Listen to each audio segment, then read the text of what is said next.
Alice in Wonderland by Lewis Carroll. Chapter 1. Down the Rabbit Hole. Alice was beginning to get very tired of sitting by her sister on the bank and of having nothing to do. Once or twice she had peeped into the book her sister was reading, but it had no pictures or conversations in it. And what is the use of a book, thought Alice, without pictures or conversation?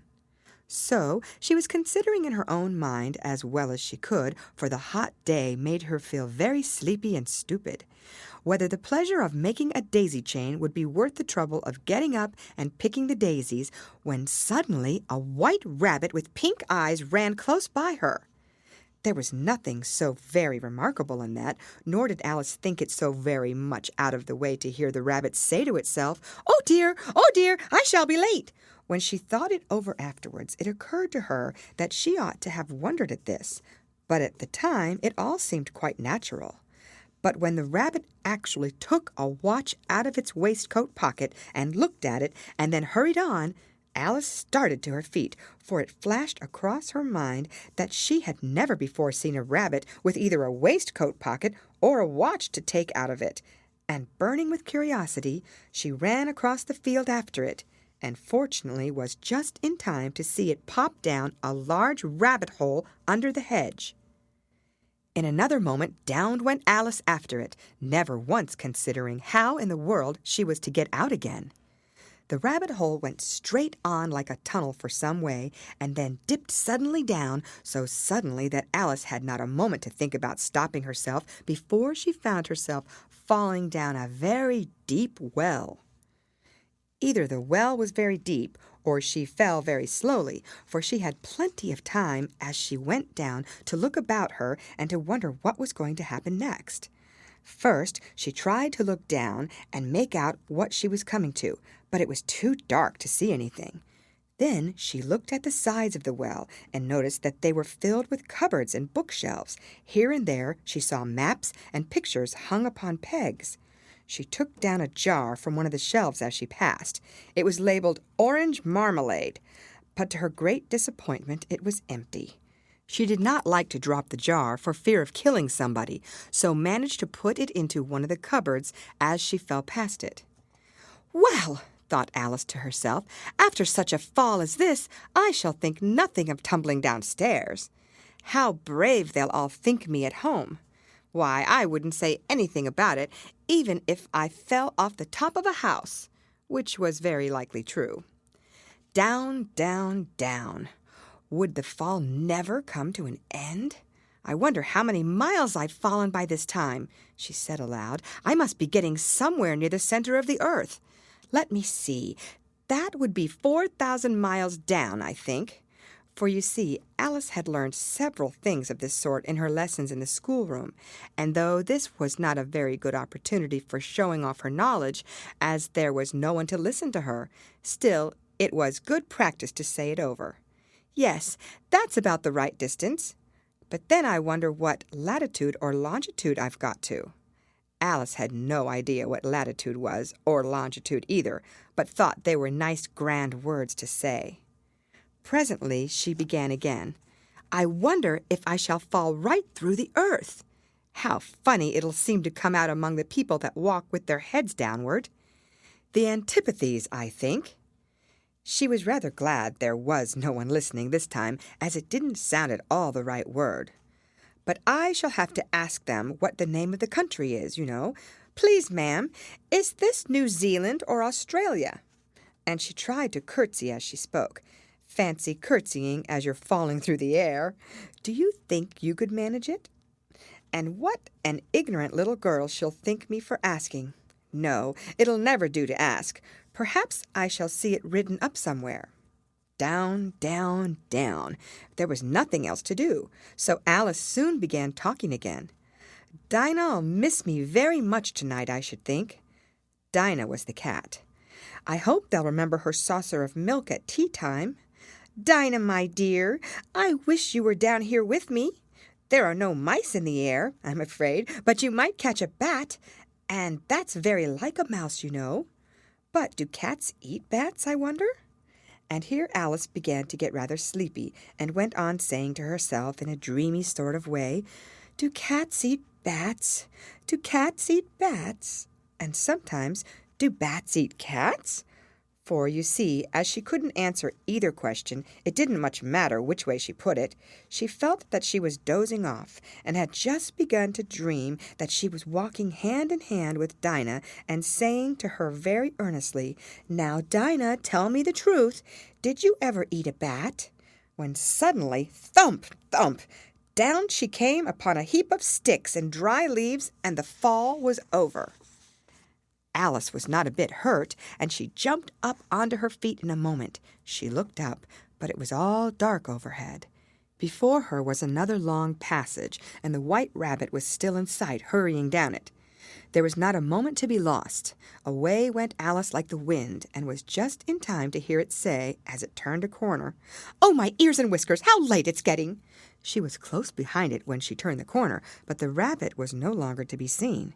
She found herself in a long, low hall, which was lit up by a row of lamps hanging from the roof. There were doors all round the hall, but they were all locked, and when Alice had been all the way down one side and up the other, trying every door, she walked sadly down the middle, wondering how she was ever to get out again. Suddenly she came upon a little three-legged table, all made of solid glass. There was nothing on it except a tiny golden key, and Alice's first thought was that it might belong to one of the doors of the hall. But alas, either the locks were too large or the key was too small, but at any rate it would not open any of them. However, on the second time round she came upon a low curtain she had not noticed before, and behind it was a little door about 15 inches high. She tried the little golden key in the lock, and to her great delight it fitted. Alice opened the door and found that it led into a small passage, not much larger than a rat-hole. She knelt down and looked along the passage into the loveliest garden you ever saw. How she longed to get out of that dark hall and wander about among those beds of bright flowers and those cool fountains. But she could not even get her head through the doorway. And even if my head would go through, thought poor Alice, it would be of very little use without my shoulders. Oh, how I wish I could shut up like a telescope. I think I could, if I only know how to begin. For, you see, so many out-of-the-way things had happened lately that Alice had begun to think that very few things indeed were really impossible. There seemed to be no use in waiting by the little door, so she went back to the table, half hoping she might find another key on it, or at any rate a book of rules for shutting people up like telescopes. This time she found a little bottle on it, which certainly was not here before, said Alice, and round the neck of the bottle was a paper label with the words "Drink Me" beautifully printed on it in large letters. It was all very well to say "Drink me," but the little wise Alice was not going to do that in a hurry. "No, I'll look first," she said, "and see whether it's marked poison or not." For she had read several nice little histories about children who had got burnt and eaten up by wild beasts and other unpleasant things, all because they would not remember the simple rules their friends had taught them, such as that a red-hot poker will burn you if you hold it too long, and that if you cut your finger very deeply with a knife, it usually bleeds. And she had never forgotten that if you drink much from a bottle marked poison, it is almost certain to disagree with you sooner or later. However, this bottle was not marked poison, so Alice ventured to taste it, and finding it very nice, it had in fact a sort of mixed flavor of cherry tart, custard, pineapple, roast turkey, toffee, and hot buttered toast. She very soon finished it off. "What a curious feeling," said Alice. "I must be shutting up like a telescope." And so it was indeed. She was now only 10 inches high, and her face brightened up at the thought that she was now the right size for going through the little door into that lovely garden. First, however, she waited for a few minutes to see if she was going to shrink any further. She felt a little nervous about this. "For it might end, you know," said Alice to herself, "in my going out altogether like a candle. I wonder what I should be like then." And she tried to fancy what the flame of a candle is like after the candle is blown out. for she could not remember ever having seen such a thing. After a while, finding that nothing more happened, she decided on going into the garden at once. But alas for poor Alice! When she got to the door, she found she had forgotten the little golden key, and when she went back to the table for it, she found she could not possibly reach it. She could see it quite plainly through the glass, and she tried her best to climb up one of the legs of the table, but it was too slippery, and when she had tired herself out with trying, the poor little thing sat down and cried. "Come on, there's no use in crying like that," said Alice to herself rather sharply. "I advise you to leave off this minute." She generally gave herself very good advice, though she very seldom followed it, and sometimes she scolded herself so severely as to bring tears into her eyes, and once she remembered trying to box her own ears for having cheated herself in a game of croquet she was playing against herself, for this curious child was very fond of pretending to be two people. "But it's no use now," thought poor Alice, "to pretend to be two people. Why, there's hardly enough of me left to make one respectable person." Soon her eye fell on the little glass box that was lying under the table. She opened it and found in it a very small cake, on which the words, "Eat me," were beautifully marked in currants.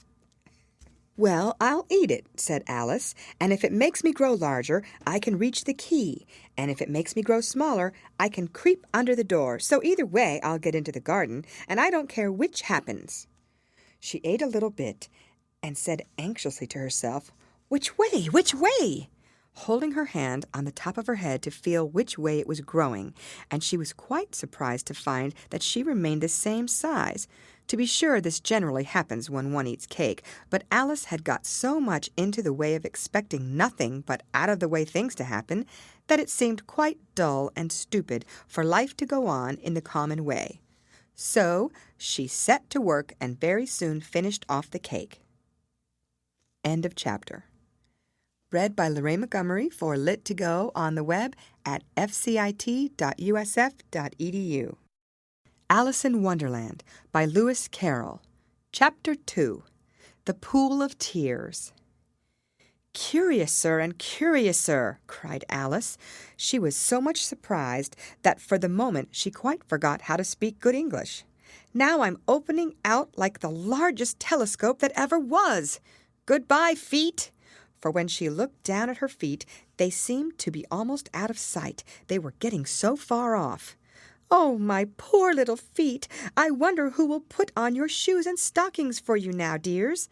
I'm sure I shan't be able. I shall be a great deal too far off to trouble myself about you. You must manage the best way you can." "But I must be kind to them," thought Alice, "or perhaps they won't walk the way I want to go. Let me see, I'll give them a new pair of boots every Christmas." And she went on planning to herself how she would manage it. They must go by the carrier, she thought, and how funny it'll seem sending presents to one's own feet, and how odd the directions will look. "Alice's right foot, Esquire, hearthrug, near the fender, with Alice's love." Oh dear, what nonsense I'm talking! Just then her head struck against the roof of the hall. In fact, she was now more than 9 feet high, and she at once took up the little golden key and hurried off to the garden door. Poor Alice! It was as much as she could do, lying down on one side, to look through into the garden with one eye, but to get through was more hopeless than ever. She sat down and began to cry again. "You ought to be ashamed of yourself," said Alice. "A great girl like you," she might well say this, "to go on crying in this way. Stop this moment, I tell you." But she went on all the same, shedding gallons of tears, until there was a large pool all round her, about 4 inches deep and reaching half down the hall. After a time she heard a little pattering of feet in the distance, and she hastily dried her eyes to see what was coming. It was the White Rabbit returning, splendidly dressed, with a pair of white kid gloves in one hand and a large fan in the other. He came trotting along in a great hurry, muttering to himself as he came, "Oh, the Duchess, oh, won't she be savage if I've kept her waiting?" Alice felt so desperate that she was ready to ask help of anyone, so when the rabbit came near her, she began in a low, timid voice, "If you please, sir." The rabbit started violently, dropped the white kid gloves and the fan, and scurried away into the darkness as hard as he could go. Alice took up the fan and gloves, and as the hall was very hot, she kept fanning herself all the time she went on talking. "Dear, dear, how queer everything is today, and yesterday things went on just as usual. I wonder if I've been changed in the night. Let me think. Was I the same when I got up this morning?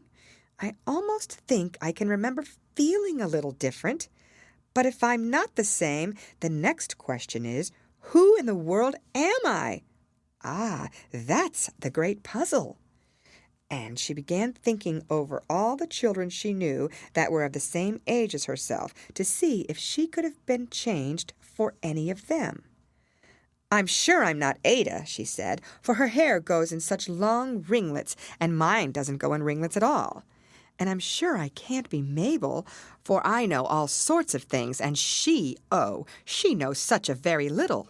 Besides, she's she, and I'm I, and oh dear, how puzzling it all is. I'll try if I know all the things I used to know. Let me see. 4 times 5 is 12, and 4 times 6 is 13, and 4 times 7 is, oh dear, I shall never get to 20 at that rate. However, the multiplication table doesn't signify. Let's try geography. London is the capital of Paris, and Paris is the capital of Rome, and Rome, no, that's all wrong, I'm certain. I must have been changed for Mabel. I'll try and say, how doth the little... And she crossed her hands on her lap as if she were saying lessons and began to repeat it, but her voice sounded hoarse and strange, and the words did not come the same as they used to do. How doth the little crocodile improve his shining tail and pour the waters of the Nile on every golden scale? How cheerfully he seems to grin, how neatly spread his claws, and welcome little fishies in with gently smiling jaws." "I'm sure those are not the right words," said poor Alice, and her eyes filled with tears again as she went on. "I must be Mabel after all, and I shall have to go and live in that poky little house, and have next to no toys to play with, and oh, ever so many lessons to learn. No, I've made up my mind about it. If I'm Mabel, I'll stay down here. It'll be no use their putting their heads down and saying, 'Come up again, dear.' I shall only look up and say, 'Who am I then? Tell me that first, and then, if I like being that person, I'll come up. If not, I'll stay down here till I'm somebody else.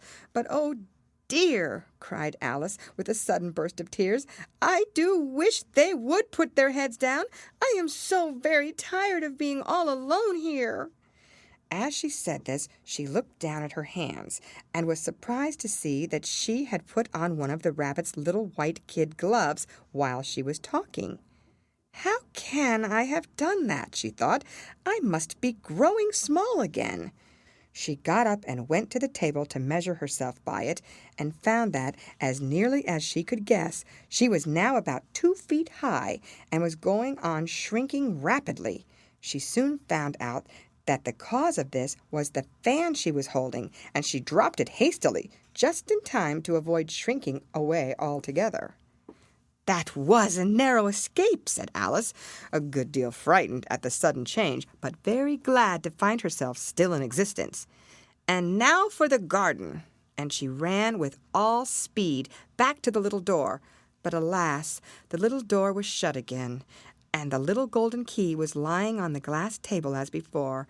And things are worse than ever, thought the poor child, for I never was so small as this before, never. And I declare it's too bad, that it is.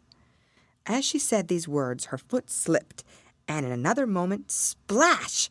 She was up to her chin in salt water. Her first idea was that she had somehow fallen into the sea, and in that case I can go back by railway, she said to herself. Alice had been to the seaside once in her life and had come to the general conclusion that wherever you go to on the English coast, you find a number of bathing machines in the sea, some children digging the sand with wooden spades, then a row of lodging houses, and behind them a railway station. However, she soon made out that she was in a pool of tears, which she had wept when she was 9 feet high. "I wish I hadn't cried so much," said Alice as she swam about, trying to find her way out. "I shall be punished for it now, I suppose, by being drowned in my own tears. That will be a queer thing, to be sure. However, everything is queer today."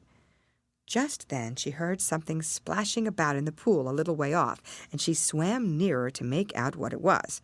At first she thought it must be a walrus or hippopotamus, but then she remembered how small she was now, and she soon made out that it was only a mouse that had slipped in like herself.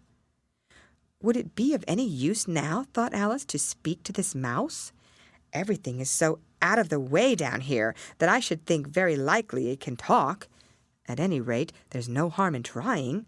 So she began. "Oh, Mouse, do you know the way out of this pool? I'm very tired of swimming about here. Oh, Mouse!" Alice thought this must be the right way of speaking to a mouse. She had never done such a thing before, but she remembered having seen in her brother's Latin grammar a mouse, of a mouse, to a mouse, oh mouse. The mouse looked at her rather inquisitively and seemed to her to wink with one of its little eyes, but it said nothing. "Perhaps it doesn't understand English," thought Alice. "I dare say it's a French mouse come over with William the Conqueror." For, with all her knowledge of history, Alice had no very clear notion how long ago anything had happened. So she began again, "Où est ma chatte?" which was the first sentence in her French lesson book. The mouse gave a sudden leap out of the water and seemed to quiver all over with fright.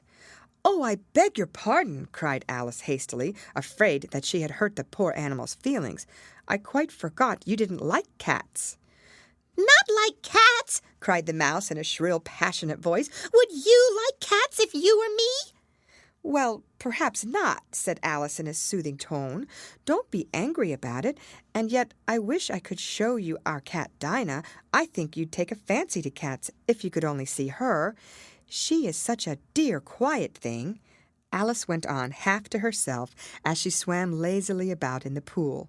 "And she sits purring so nicely by the fire, licking her paws and washing her face. And she is such a nice, soft thing to nurse. And she's such a capital one for catching mice.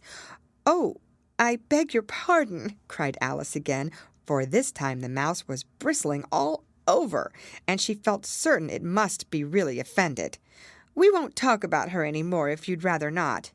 "We indeed!" cried the mouse, who was trembling down to the end of his tail. "As if I would talk on such a subject! Our family always hated cats, nasty, low, vulgar things. Don't let me hear the name again." "I won't indeed," said Alice, in a great hurry to change the subject of conversation.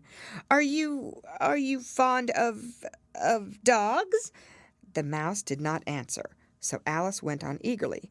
"There is such a nice little dog near our house, I should like to show you. A little bright-eyed terrier, you know, with, oh, such long, curly brown hair, and it'll fetch things when you throw them, and it'll sit up and beg for its dinner, and all sorts of things. I can't remember half of them, and it belongs to a farmer, you know, and he says it's so useful, it's worth 100 pounds. He says it kills all the rats, and—" "Oh, dear!" cried Alice in a sorrowful tone. "I'm afraid I've offended it again." For the mouse was swimming away from her as hard as it could go and making quite a commotion in the pool as it went. So she called softly after it, "Mouse dear, do come back again, and we won't talk about cats or dogs either if you don't like them." When the mouse heard this, it turned round and swam slowly back to her. Its face was quite pale with passion, Alice thought, and it said in a low, trembling voice, "Let us get to the shore, and then I'll tell you my history, and you'll understand why it is I hate cats and dogs." It was high time to go, for the pool was getting quite crowded with the birds and animals that had fallen into it. There were a duck and a dodo, a lory and an eaglet, and several other curious creatures. Alice led the way, and the whole party swam to the shore. End of chapter. Read by Lorraine Montgomery for Lit2Go on the web at fcit.usf.edu. Alice in Wonderland by Lewis Carroll. Chapter 3. A Caucus Race and a Long Tail. They were indeed a queer-looking party that assembled on the bank, the birds with draggled feathers, the animals with their fur clinging close to them, and all dripping wet, cross, and uncomfortable. The first question, of course, was how to get dry again. They had a consultation about this, and after a few minutes it seemed quite natural to Alice to find herself talking familiarly with them as if she had known them all her life. Indeed, she had quite a long argument with the lory, who at last turned sulky and would only say, "I am older than you and must know better." And this Alice would not allow without knowing how old it was, and as the lory positively refused to tell its age, there was no more to be said. At last the mouse, who seemed to be a person of authority among them, called out, "Sit down, all of you, and listen to me. I'll soon make you dry enough." They all sat down at once in a large ring, with the mouse in the middle. Alice kept her eyes anxiously fixed on it, for she felt sure she would catch a bad cold if she did not get dry very soon. "Ahem," said the mouse with an important air. "Are you all ready? This is the driest thing I know. Silence all round, if you please." William the Conqueror, whose cause was favored by the Pope, was soon submitted to by the English, who wanted leaders and had been of late much accustomed to usurpation and conquest. Edwin and Morcar, the Earls of Mercia and Northumbria— "Ugh!" said the lory with a shiver. "I beg your pardon," said the mouse, frowning, but very politely. "Did you speak?" "Not I," said the lory hastily. "I thought you did," said the mouse. "I proceed. Edwin and Morcar, the Earls of Mercia and Northumbria, declared for him, and even Stigand, the patriotic Archbishop of Canterbury, found it advisable." "Found what?" said the duck. "Found it," the mouse replied rather crossly. "Of course you know what it means." "I know what it means well enough when I find a thing," said the duck. "It's generally a frog or a worm. The question is, what did the Archbishop find?" The mouse did not notice this question, but hurriedly went on. "Found it advisable to go with Edgar Atheling to meet William and offer him the crown. William's conduct at first was moderate, but the insolence of his Normans. How are you getting on now, my dear?" it continued, turning to Alice as it spoke. "As wet as ever," said Alice in a melancholy tone. "It doesn't seem to dry me at all." "In that case," said the dodo solemnly, rising to its feet, "I move that the meeting adjourn for the immediate adoption of more energetic remedies." "Speak English," said the eaglet. "I don't know the meaning of half those long words, and what's more, I don't believe you do either." And the eaglet bent down its head to hide a smile. Some of the other birds tittered audibly. "What I was going to say," said the dodo in an offended tone, "was that the best thing to get us dry would be a caucus race." "What is a caucus race?" said Alice. Not that she wanted much to know, but the dodo had paused as if thought that somebody ought to speak, and no one else seemed inclined to say anything. "Why," said the dodo, "the best way to explain it is to do it. And as you might like to try the thing yourself some winter day, I will tell you how the dodo managed it. First, it marked out a race course in a sort of circle. The exact shape doesn't matter, it said, and then all the party were placed along the course here and there. There was no 1, 2, 3 and away, but they began running when they liked and left off when they liked, so that it was not easy to know when the race was over. However, when they had been running half an hour or so and were quite dry again, the dodo suddenly called out, "The race is over!" And they all crowded round it, panting and asking, "But who has won?" This question the dodo could not answer without a great deal of thought, and it sat for a long time with one finger pressed upon its forehead, the position in which you usually see Shakespeare in the pictures of him, while the rest waited in silence. At last the dodo said, "Everybody has won, and all must have prizes." "But who is to give the prizes?" quite a chorus of voices asked. "Why, she, of course," said the dodo, pointing to Alice with one finger, and the whole party at once crowded round her, calling out in a confused way, "Prizes! Prizes!" Alice had no idea what to do, and in despair she put her hand in her pocket and pulled out a box of comfits. Luckily, the salt water had not gotten into it, and handed them round as prizes. There was exactly one apiece all round. "But she must have a prize herself, you know," said the mouse. "Of course," the dodo replied very gravely. "What else have you got in your pocket?" he went on, turning to Alice. "Only a thimble," said Alice sadly. "Hand it over here," said the dodo. Then they all crowded round her once more, while the dodo solemnly presented the thimble, saying, "We beg your acceptance of this elegant thimble." And when it had finished this short speech, they all cheered.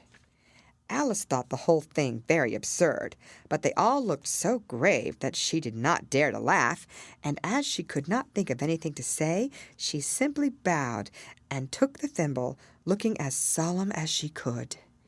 The next thing was to eat the comfits. This caused some noise and confusion, as the large birds complained that they could not taste theirs, and the small ones choked and had to be patted on the back. However, it was over at last, and they sat down again in a ring and begged the mouse to tell them something more.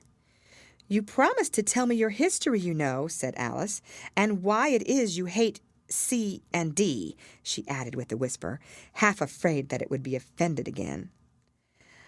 "Mine is a long and sad tale," said the mouse, turning to Alice and sighing.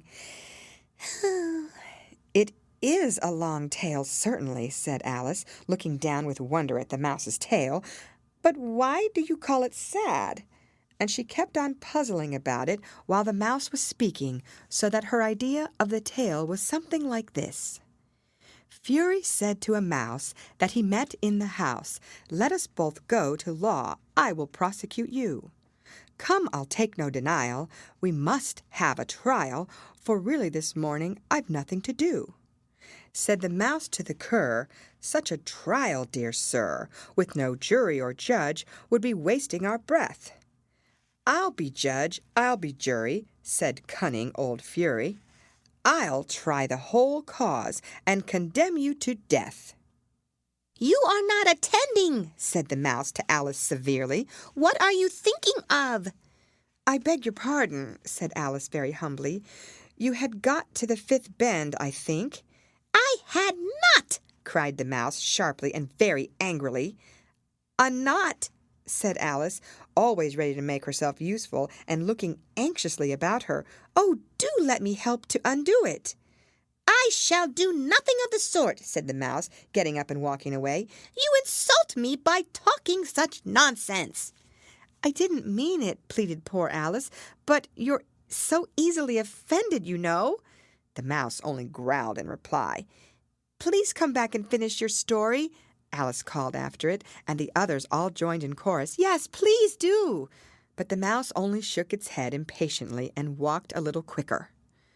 "What a pity it wouldn't stay," sighed the lory as soon as it was quite out of sight, and an old crab took the opportunity of saying to her daughter, "Ah, my dear, let this be a lesson to you never to lose your temper. Hold your tongue, Ma," said the young crab a little snappishly. "You're enough to try the patience of an oyster." "I wish I had our Dinah here, I know I do," said Alice aloud, addressing nobody in particular. "She'd soon fetch it back." "And who is Dinah, if I might venture to ask the question?" said the Lory. Alice replied eagerly, for she was always ready to talk about her pet. "Dinah's our cat, and she's such a capital one for catching mice, you can't think. And oh, I wish you could see her after the birds. Why, she'll eat a little bird as soon as look at it." This speech caused a remarkable sensation among the party. Some of the birds hurried off at once. One old magpie began wrapping itself up very carefully, remarking, "I really must be getting home. The night air doesn't suit my throat." And a canary called out in a trembling voice to its children, "Come away, my dears. It's high time you were all in bed." On various pretexts, they all moved off, and Alice was soon left alone. "I wish I hadn't mentioned Dinah," she said to herself in a melancholy tone. "Nobody seems to like her down here, and I'm sure she's the best cat in the world. Oh, my dear Dinah, I wonder if I shall ever see you any more." And here poor Alice began to cry again, for she felt very lonely and low-spirited. In a little while, however, she again heard a little pattering of footsteps in the distance, and she looked up eagerly, half hoping that the mouse had changed his mind and was coming back to finish his story. End of chapter. Read by Lorraine Montgomery for Lit to Go on the web at fcit.usf.edu.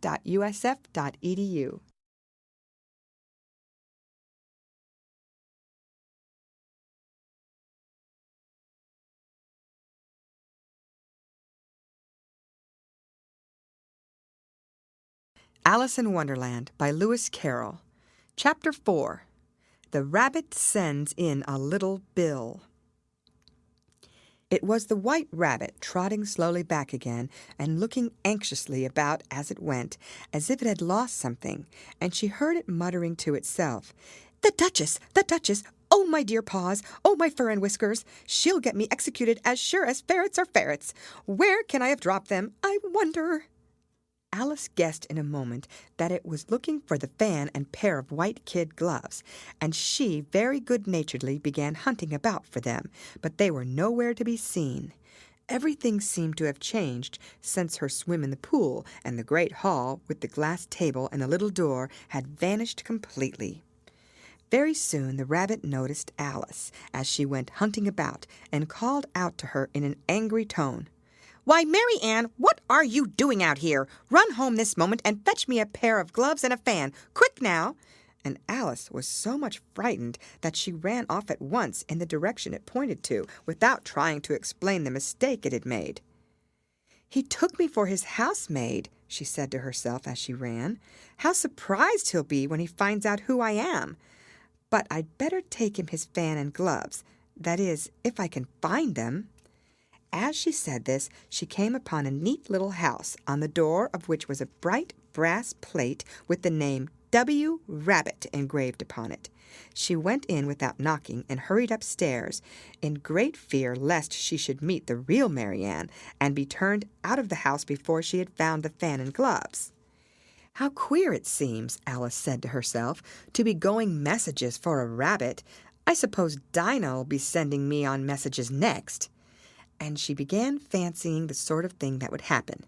"Miss Alice, come here directly and get ready for your walk." "Coming in a minute, nurse, but I've got to see that the mouse doesn't get out. Only I don't think," Alice went on, "that they'd let Dinah stop in the house if it began ordering people about like that." By this time she had found her way into a tidy little room with a table in the window, and on it, as she had hoped, a fan and 2 or 3 pairs of tiny white kid gloves. She took up the fan and a pair of the gloves and was just going to leave the room when her eye fell upon a little bottle that stood near the looking-glass. There was no label this time with the words "Drink me," but nevertheless she uncorked it and put it to her lips. "I know something interesting is sure to happen," she said to herself, "whenever I eat or drink anything, so I'll just see what this bottle does.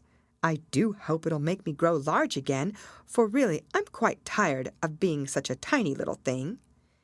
It did so indeed, and much sooner than she had expected, Before she had drunk half the bottle, she found her head pressing against the ceiling and had to stoop to save her neck from being broken.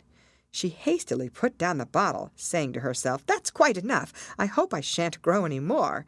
As it is, I can't get out at the door. I do wish I hadn't drunk quite so much." Alas, it was too late to wish that. She went on growing and growing, and very soon had to kneel down on the floor. In another minute there was not even room for this, and she tried the effect of lying down with one elbow against the door and the other arm curled round her head.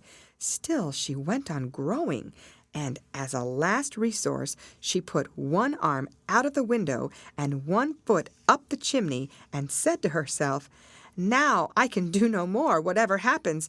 What will become of me?" Luckily for Alice, the little magic bottle had now had its full effect, and she grew no larger. Still, it was very uncomfortable, and as there seemed to be no sort of chance of her getting out of the room again, no wonder she felt unhappy. It was much pleasanter at home, thought poor Alice, when one wasn't always growing larger and smaller and being ordered about by mice and rabbits. I almost wish I hadn't gone down that rabbit hole. And yet, it's rather curious, you know, this sort of life. I do wonder what can have happened to me.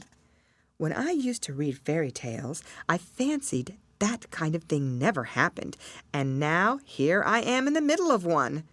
There ought to be a book written about me. That there ought. And when I grow up, I'll write one. But I'm grown up now, she added in a sorrowful tone. At least there's no room to grow up any more here. But then, thought Alice, shall I never get any older than I am now?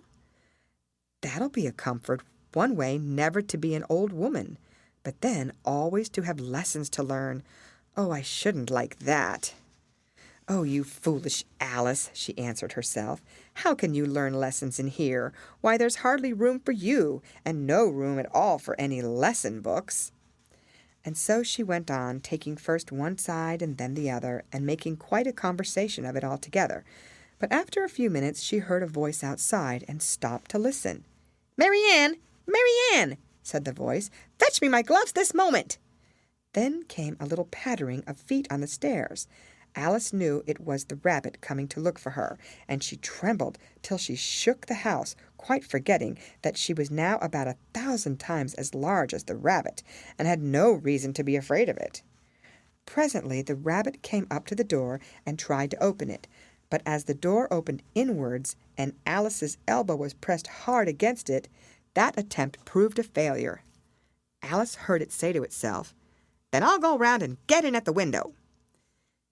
That you won't, thought Alice, and after waiting till she fancied she heard the rabbit just under the window, she suddenly spread out her hand and made a snatch in the air.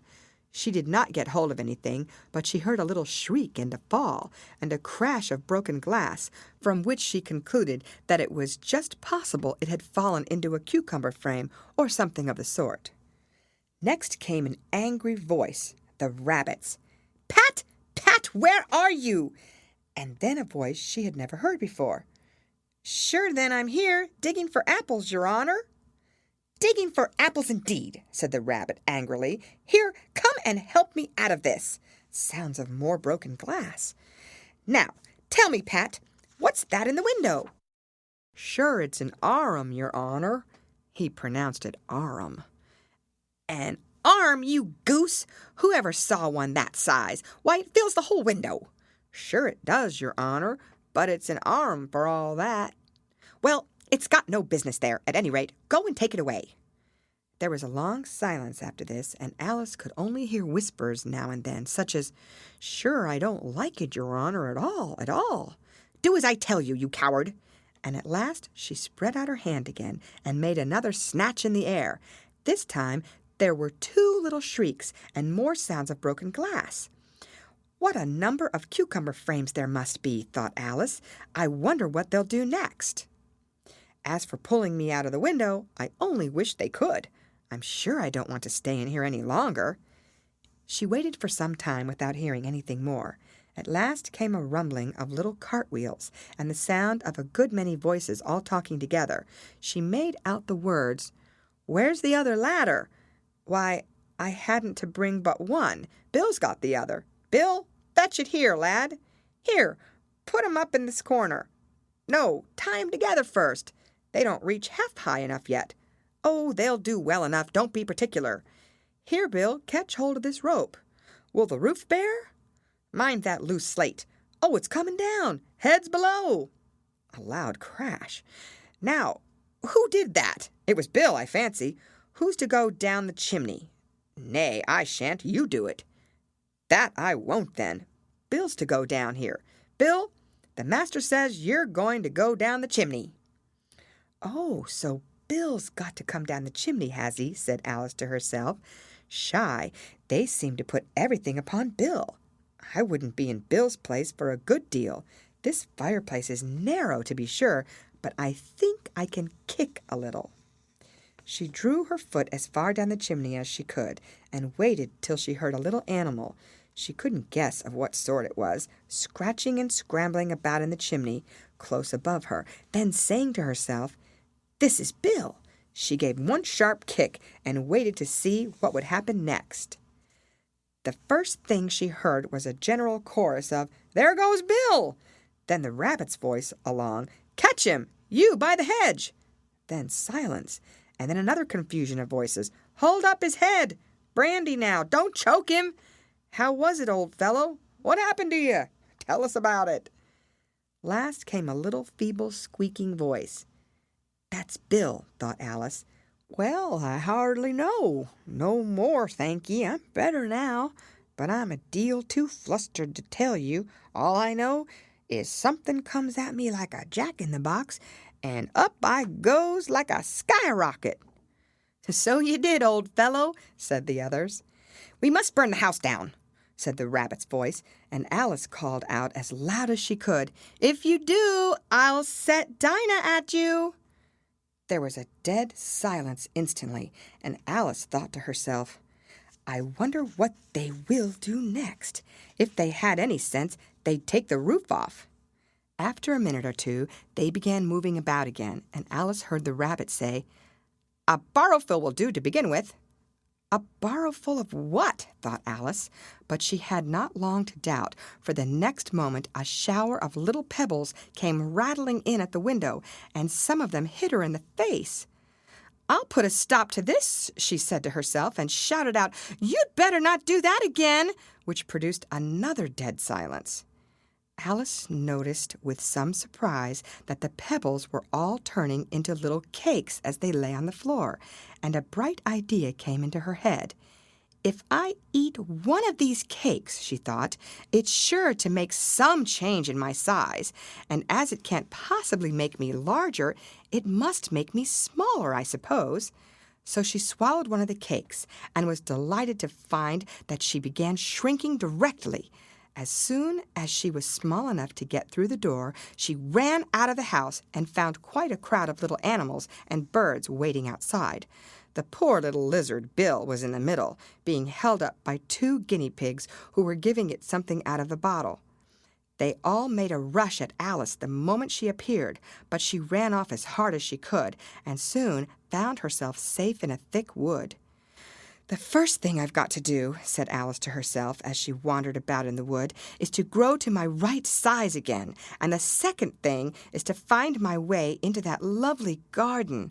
I think that will be the best plan." It sounded an excellent plan, no doubt, and very neatly and simply arranged. The only difficulty was that she had not the smallest idea how to set about it. And while she was peering about anxiously among the trees, a little sharp bark just over her head made her look up in a great hurry. An enormous puppy was looking down at her with large round eyes and feebly stretching out one paw, trying to touch her. "Poor little thing," said Alice in a coaxing tone, and she tried hard to whistle to it, but she was terribly frightened all the time at the thought that it might be hungry, in which case it would be very likely to eat her up in spite of all her coaxing.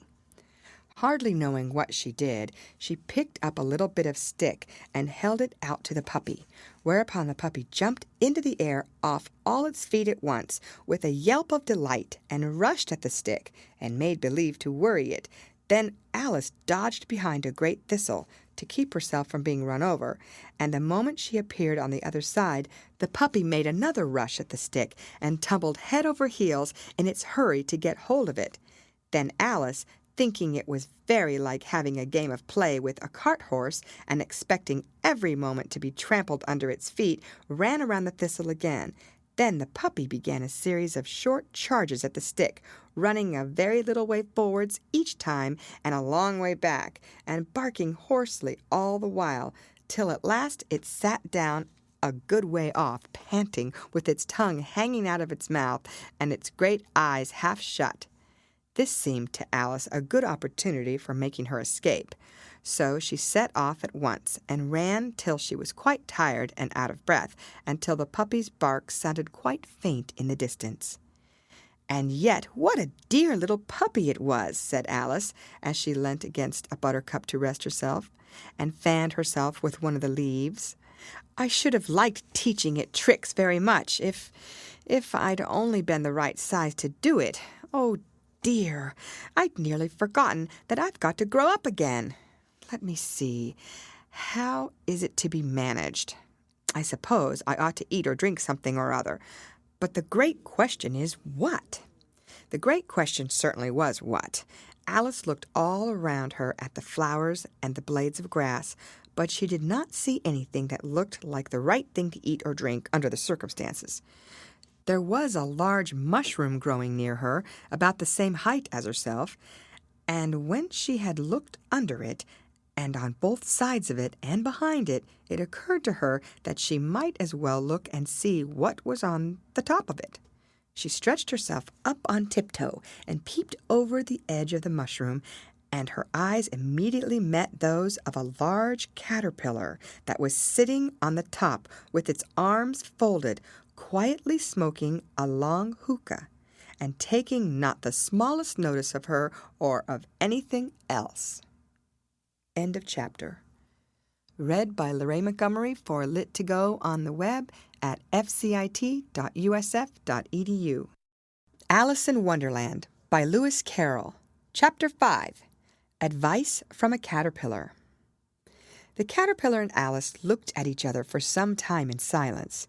At last the caterpillar took the hookah out of its mouth and addressed her in a languid, sleepy voice. "Who are you?" said the caterpillar. This was not an encouraging opening for a conversation. Alice replied rather shyly, I hardly know, sir, just at present. At least I know who I was when I got up this morning, but I think I must have been changed several times since then." "What do you mean by that?" said the caterpillar sternly. "Explain yourself." "I can't explain myself, I'm afraid, sir," said Alice, "because I'm not myself, you see." "I don't see," said the caterpillar. "I'm afraid I can't put it more clearly," Alice replied very politely, "for I can't understand it myself to begin with, and being so many different sizes in a day is very confusing." "It isn't," said the caterpillar. "Well, perhaps you haven't found it so yet," said Alice, "but when you have to turn into a chrysalis, you will some day, you know, and then after that into a butterfly. I should think you'll feel it a little queer, won't you?" "Not a bit," said the caterpillar. "Well, perhaps your feelings may be different," said Alice. "All I know is it would feel very queer to me." "You?" said the caterpillar contemptuously. "Who are you?" Which brought them back again to the beginning of the conversation. Alice felt a little irritated at the caterpillar's making such very short remarks, and she drew herself up and said very gravely, "I think you ought to tell me who you are first." "Why?" said the caterpillar. Here was another puzzling question, and as Alice could not think of any good reason, and as the caterpillar seemed to be in a very unpleasant state of mind, she turned away. "Come back," the caterpillar called after her. "I've something important to say." This sounded promising, certainly. Alice turned and came back again. "Keep your temper," said the caterpillar. "Is that all?" said Alice, swallowing down her anger as well as she could. "No," said the caterpillar. Alice thought she might as well wait, as she had nothing else to do, and perhaps, after all, it might tell her something worth hearing. For some minutes it puffed away without speaking, but at last it unfolded its arms, took the hookah out of its mouth again, and said, "So, you think you're changed, do you?" "I'm afraid I am, sir," said Alice. "I can't remember things as I used, and I don't keep the same size for 10 minutes together." "Can't remember what things?" said the caterpillar. "Well, I've tried to say, 'How doth the little busy bee?' but it all came different," Alice replied in a very melancholy voice. "Repeat, 'You are old Father William,'" said the caterpillar. Alice folded her hands and began.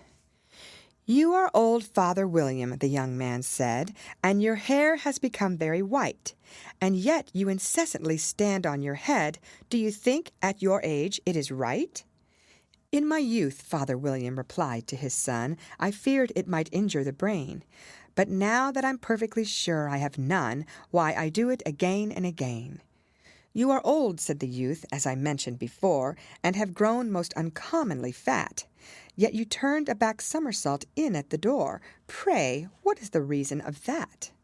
"In my youth," said the sage, as he shook his gray locks, "I kept all my limbs very supple. By the use of this ointment, 1 shilling the box, allow me to sell you a couple." "You are old," said the youth, "and your jaws are too weak for anything tougher than suet. Yet you finished the goose with the bones and the beak. Pray, how did you manage to do it?" "In my youth," said the father, "I took to the law, and argued each case with my wife, and the muscular strength which it gave to my jaw has lasted the rest of my life." "You are old," said the youth. "One would hardly suppose that your eye was as steady as ever.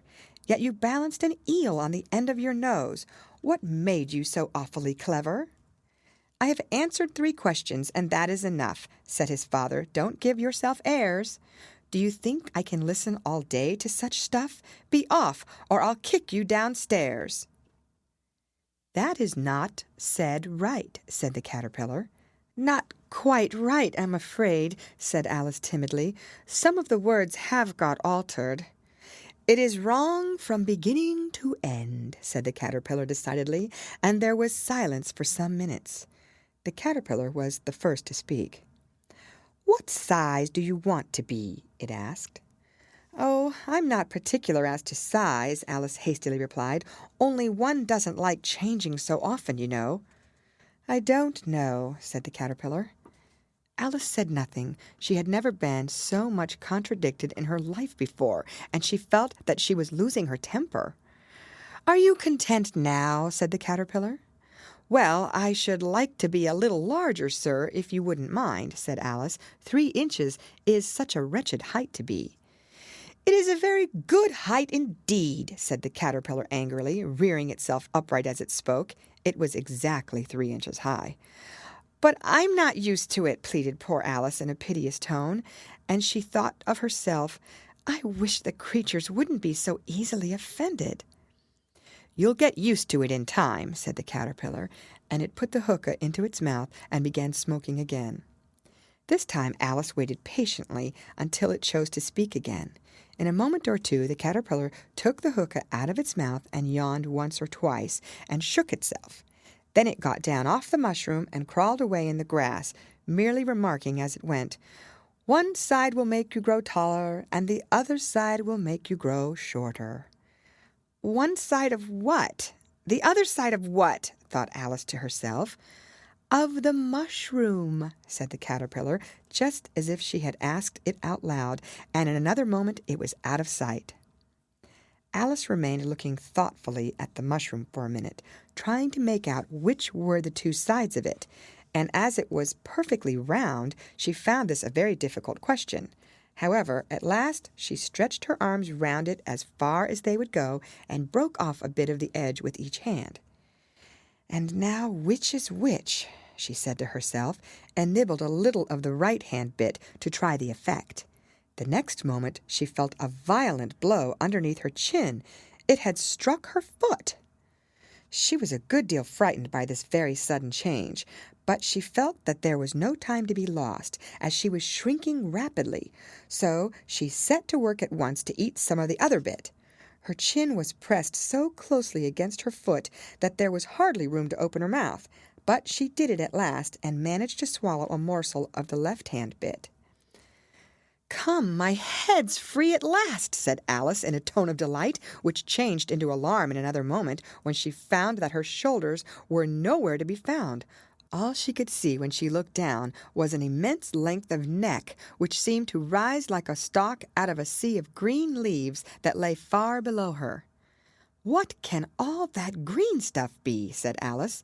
"And where have my shoulders got to?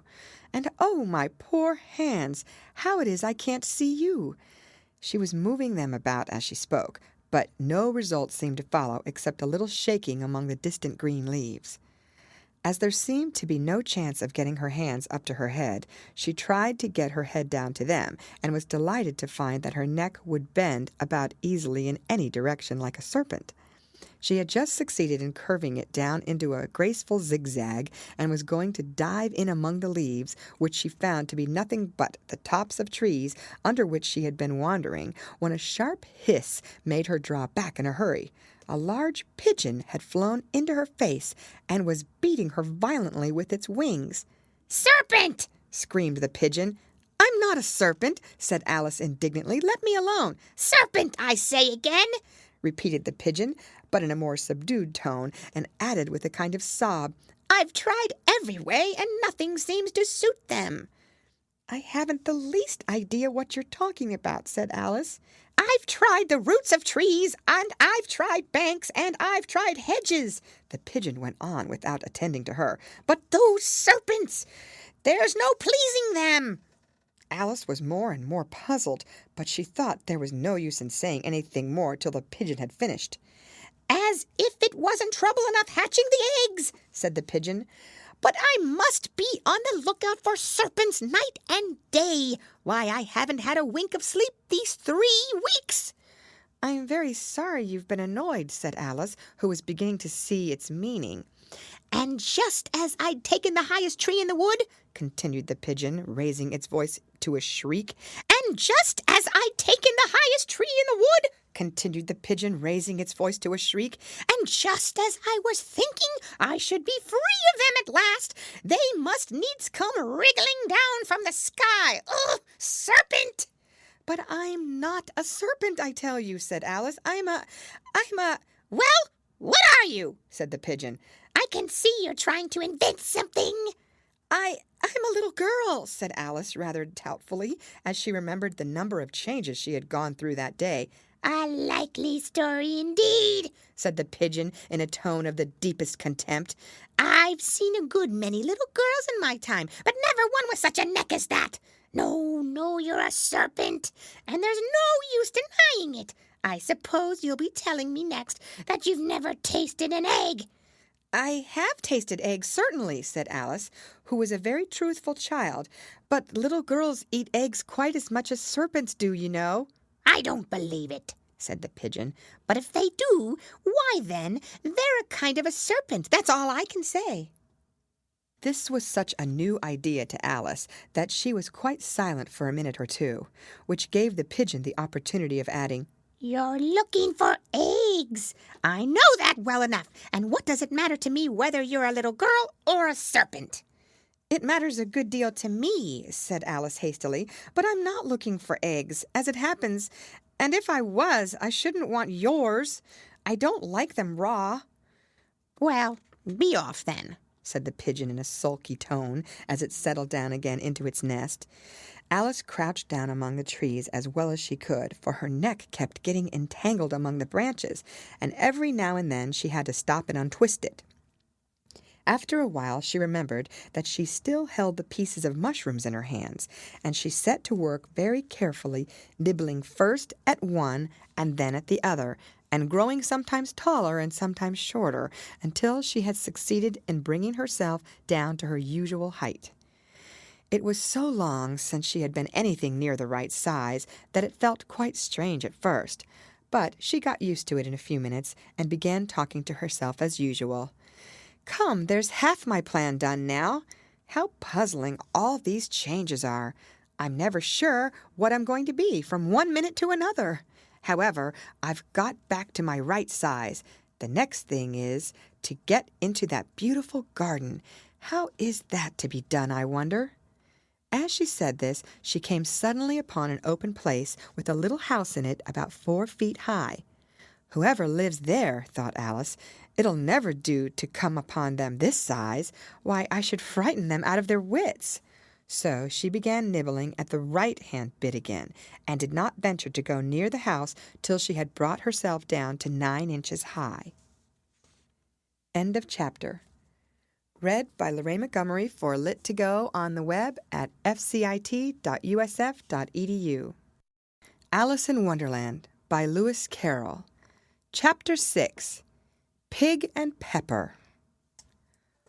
For a minute or two she stood looking at the house and wondering what to do next, when suddenly a footman in livery came running out of the wood. She considered him to be a footman because he was in livery. Otherwise, judging by his face only, she would have called him a fish, and rapped loudly at the door with his knuckles. It was opened by another footman in livery, with a round face and large eyes like a frog, and both footmen, Alice noticed, had powdered hair that curled all over their heads. She felt very curious to know what it was all about, and crept a little way out of the wood to listen. The fish footman began by producing from under his arm a great letter nearly as large as himself, and this he handed over to the other, saying in a solemn tone, "For the Duchess, an invitation from the Queen to play croquet." The frog footman repeated in the same solemn tone, only changing the order of the words a little. "From the Queen, an invitation for the Duchess to play croquet." Then they both bowed low, and their curls got entangled together. Alice laughed so much at this that she had to run back into the wood for fear of their hearing her, and when she next peeped out, the fish footman was gone, and the other was sitting on the ground near the door, staring stupidly up into the sky. Alice went timidly up to the door and knocked. "There's no sort of use in knocking," said the footman, "and that for 2 reasons. Because first, I'm on the same side of the door as you are. Secondly, because you're making such a noise inside, no one could possibly hear you." And certainly there was a most extraordinary noise going on within, a constant howling and sneezing, and every now and then a great crash, as if a dish or kettle had been broken to pieces. "Please, then," said Alice, "how am I to get in?" "There might be some sense in your knocking," the footman went on without attending to her, "if we had the door between us. For instance, if you were inside, you might knock, and I could let you out, you know." He was looking up into the sky all the time he was speaking, and this Alice thought decidedly uncivil.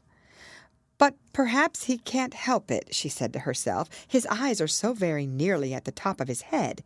But at any rate he might answer questions. How am I to get in?" she repeated aloud. "I shall sit here," the footman remarked, "till tomorrow."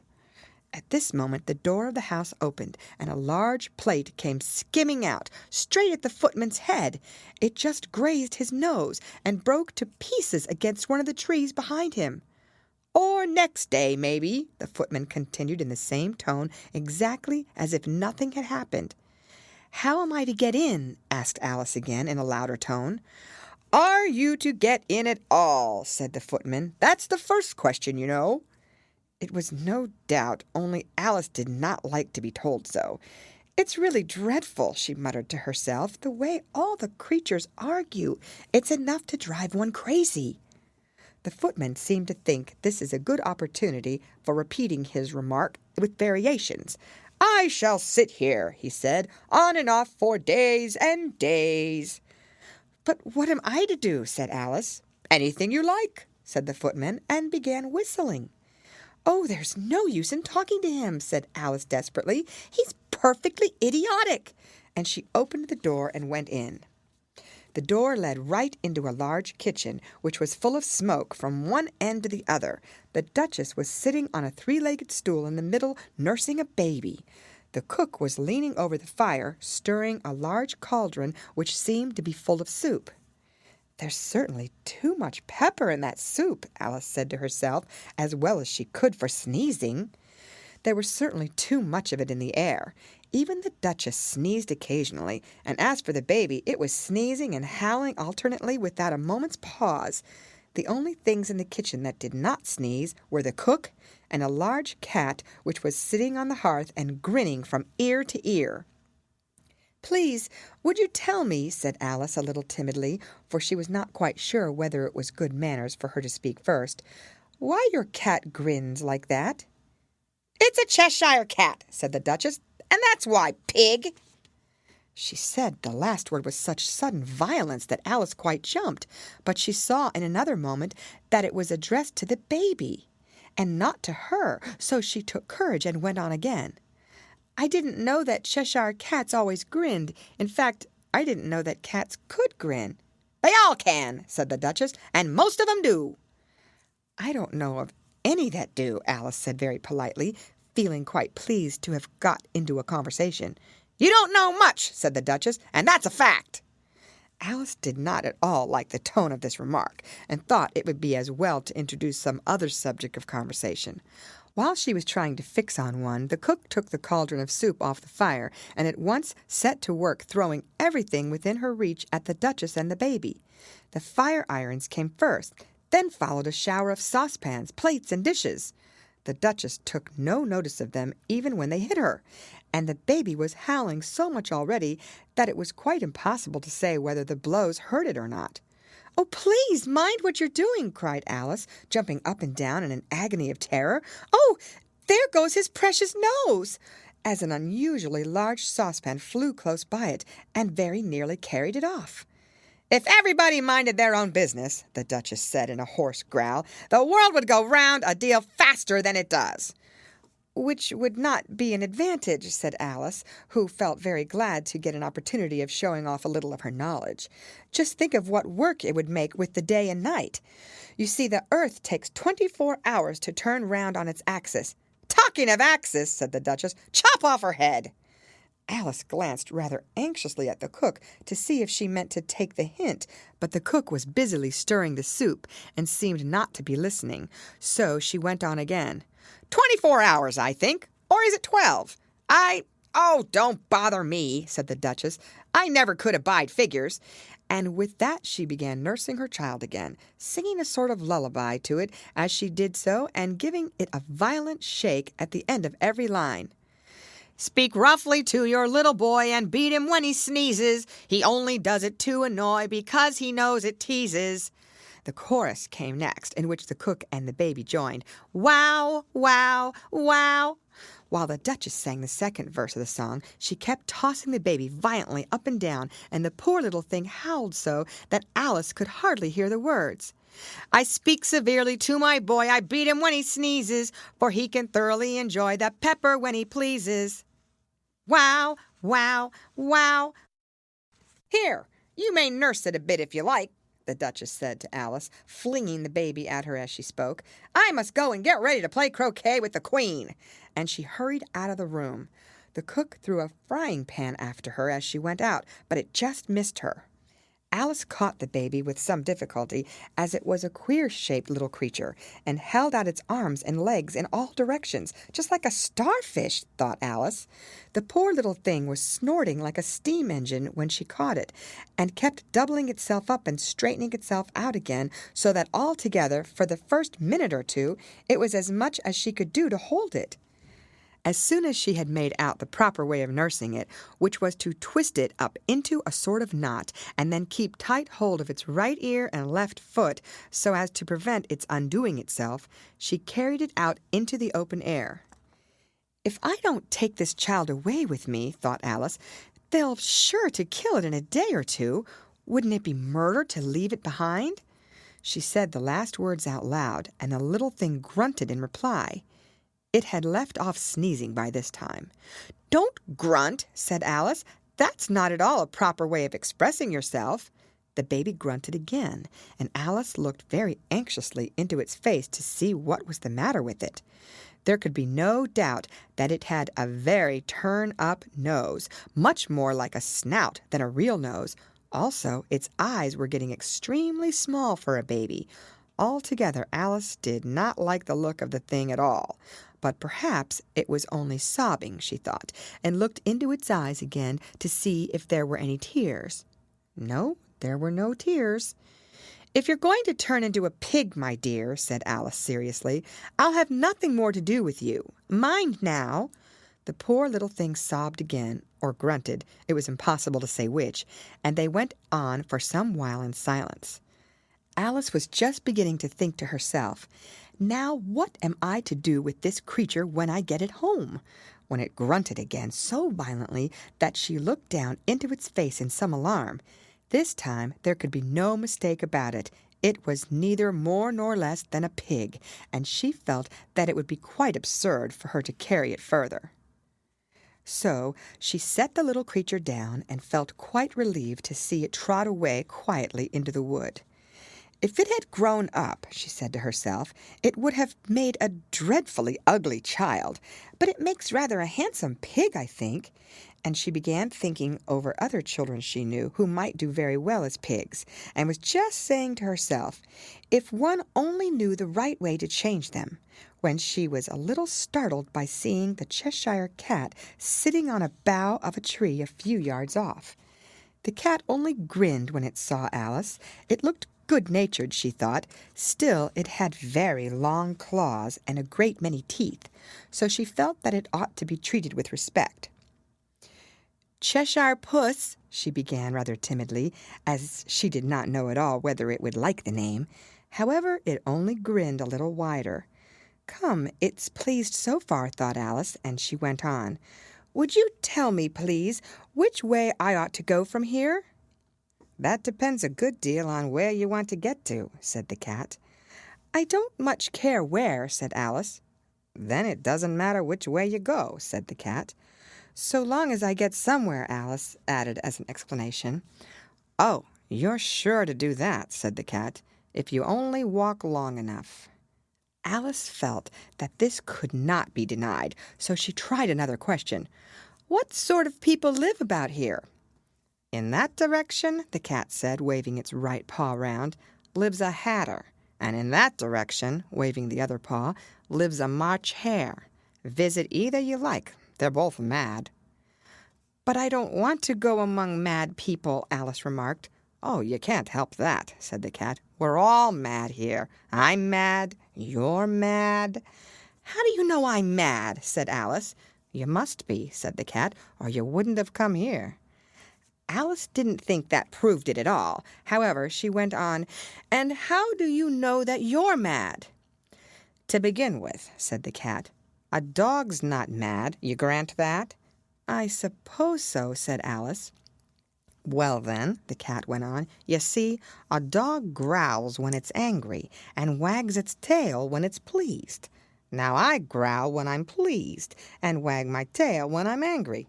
Therefore, I'm mad." "I call it purring, not growling," said Alice. "Call it what you like," said the cat. "Do you play croquet with the Queen today?" "I should like it very much," said Alice, "but I haven't been invited yet." "You'll see me there," said the cat, and vanished. Alice was not much surprised at this. She was getting so used to queer things happening. While she was looking at the place where it had been, it suddenly appeared again. "By the by, what became of the baby?" said the cat. "I'd nearly forgotten to ask." "It turned into a pig," Alice quietly said, just as if it had come back in a natural way. "I thought it would," said the cat, and vanished again. Alice waited a little, half expecting to see it again, but it did not appear, and after a minute or two she walked on in the direction in which the March hare was said to live. "I've seen hatters before," she said to herself. "The March hare will be much the most interesting, and perhaps, as this is May, it won't be raving mad. At least not so mad as it was in March." As she said this, she looked up, and there was the cat again, sitting on a branch of a tree. "Did you say pig or fig?" said the cat. "I said pig," replied Alice, "and I wish you wouldn't keep appearing and vanishing so suddenly. You make one quite giddy." "All right," said the cat, and this time it vanished quite slowly, beginning with the end of the tail and ending with the grin, which remained some time after the rest of it had gone. "Well, I've often seen a cat without a grin," thought Alice, "but a grin without a cat? It's the most curious thing I have ever saw in my life." She had not gone much farther before she came in sight of the house of the March Hare. She thought it must be the right house, because the chimneys were shaped like ears, and the roof was thatched with fur. It was so large a house that she did not like to go nearer till she had nibbled some more of the left-hand bit of mushroom, and raised herself to about 2 feet high. Even then she walked up towards it rather timidly, saying to herself, "Suppose it should be raving mad after all. I almost wish I'd gone to see the Hatter instead." End of chapter. Read by Lorraine Montgomery for Lit2Go on the web at fcit.usf.edu. Alice in Wonderland by Lewis Carroll. Chapter 7. A Mad Tea Party. There was a table set out under a tree in front of the house, and the March Hare and the Hatter were having tea at it. A dormouse was sitting between them, fast asleep, and the other two were using it as a cushion, resting their elbows on it and talking over its head. "Very uncomfortable for the dormouse," thought Alice, "only as it's asleep I suppose it doesn't mind." The table was a large one, but the three were all crowded together at one corner of it. "No room! No room!" they cried out when they saw Alice coming. "There's plenty of room," said Alice indignantly, and she sat down in a large armchair at one end of the table. "Have some wine," the March Hare said in an encouraging tone. Alice looked all round the table, but there was nothing on it but tea. "I don't see any wine," she remarked. "There isn't any," said the March Hare. "Then it wasn't very civil of you to offer it," said Alice angrily. "It wasn't very civil of you to sit down without being invited," said the March Hare. "I didn't know it was your table," said Alice. "It's laid for a great many more than 3. "Your hair wants cutting," said the Hatter. He had been looking at Alice for some time with great curiosity, and this was his first speech. "You should learn not to make personal remarks," Alice said with some severity. "It's very rude." The Hatter opened his eyes very wide on hearing this, but all he said was, "Why is a raven like a writing desk?" "Come, we shall have some fun now," thought Alice. "I'm glad they've begun asking riddles. I believe I can guess that," she added aloud. "Do you mean that you think you can find out the answer to it?" said the March Hare. "Exactly so," said Alice. "Then you should say what you mean," the March Hare went on. "I do," Alice hastily replied. At least I mean what I say. That's the same thing, you know." "Not the same thing a bit," said the Hatter. "You might just as well say that I see what I eat is the same thing as I eat what I see." "You might just as well say," added the March Hare, "that I like what I get is the same thing as I get what I like." "You might just as well say," added the Dormouse, who seemed to be talking in his sleep, "that I breathe when I sleep is the same thing as I sleep when I breathe." "It is the same thing with you," said the Hatter, and here the conversation dropped, and the party sat silent for a minute, while Alice thought over all she could remember about ravens and writing desks, which wasn't much. The Hatter was the first to break the silence. "What day of the month is it?" he said, turning to Alice. He had taken his watch out of his pocket and was looking at it uneasily, shaking it every now and then and holding it to his ear. Alice considered a little and then said, "The 4th. "2 days wrong," sighed the Hatter. "I told you butter wouldn't suit the works," he added, looking angrily at the March Hare. "It was the best butter," the March Hare meekly replied. "Yes, but some crumbs must have got in as well," the Hatter grumbled. "You shouldn't have put it in with the bread knife." The March Hare took the watch and looked at it gloomily. Then he dipped it into his cup of tea and looked at it again. but he could think of nothing better to say than his first remark. It was the best butter, you know. Alice had been looking over his shoulder with some curiosity. "What a funny watch," she remarked. "It tells the day of the month and doesn't tell what o'clock it is." "Why should it?" muttered the Hatter. "Does your watch tell you what year it is?" "Of course not," Alice replied very readily, "but that's because it stays the same year for such a long time together." "Which is just the case with mine," said the Hatter. Alice felt dreadfully puzzled. The Hatter's remark seemed to have no sort of meaning in it, and yet it was certainly English. "I don't quite understand you," she said as politely as she could. "The dormouse is asleep again," said the Hatter, and he poured a little hot tea upon its nose. The dormouse shook its head impatiently and said without opening its eyes, Of course, just what I was going to remark myself." "Have you guessed the riddle yet?" the Hatter said, turning to Alice again. "No, I give it up," Alice replied. "What's the answer?" "I haven't the slightest idea," said the Hatter. "Nor I," said the March Hare. Alice sighed wearily. "I think you might do something better with the time," she said, "than waste it in asking riddles that have no answers." "If you knew time as well as I do," said the Hatter, "you wouldn't talk about wasting it. It's him." "I don't know what you mean," said Alice. "Of course you don't," the Hatter said, tossing his head contemptuously. "I dare say you never even spoke to time." "Perhaps not," Alice cautiously replied, "but I know I have to beat time when I learn music." "Ah, that accounts for it," said the Hatter. "He won't stand beating. Now, if you only kept on good terms with him, he'd do almost anything you like with the clock. For instance, suppose it were 9 o'clock in the morning, just time to begin lessons. You'd only have to whisper a hint to time, and round goes the clock in a twinkling. 1:30, time for dinner." "I only wish it was," the March Hare said to itself in a whisper. "That would be grand, certainly," said Alice thoughtfully. "But then I shouldn't be hungry for it, you know." "Not at first, perhaps," said the Hatter, "but you could keep it to 1:30 as long as you liked." "Is that the way you manage?" Alice asked. The Hatter shook his head mournfully. "Not I," he replied. "We quarreled last March, just before he went mad, you know," pointing with his teaspoon at the March Hare.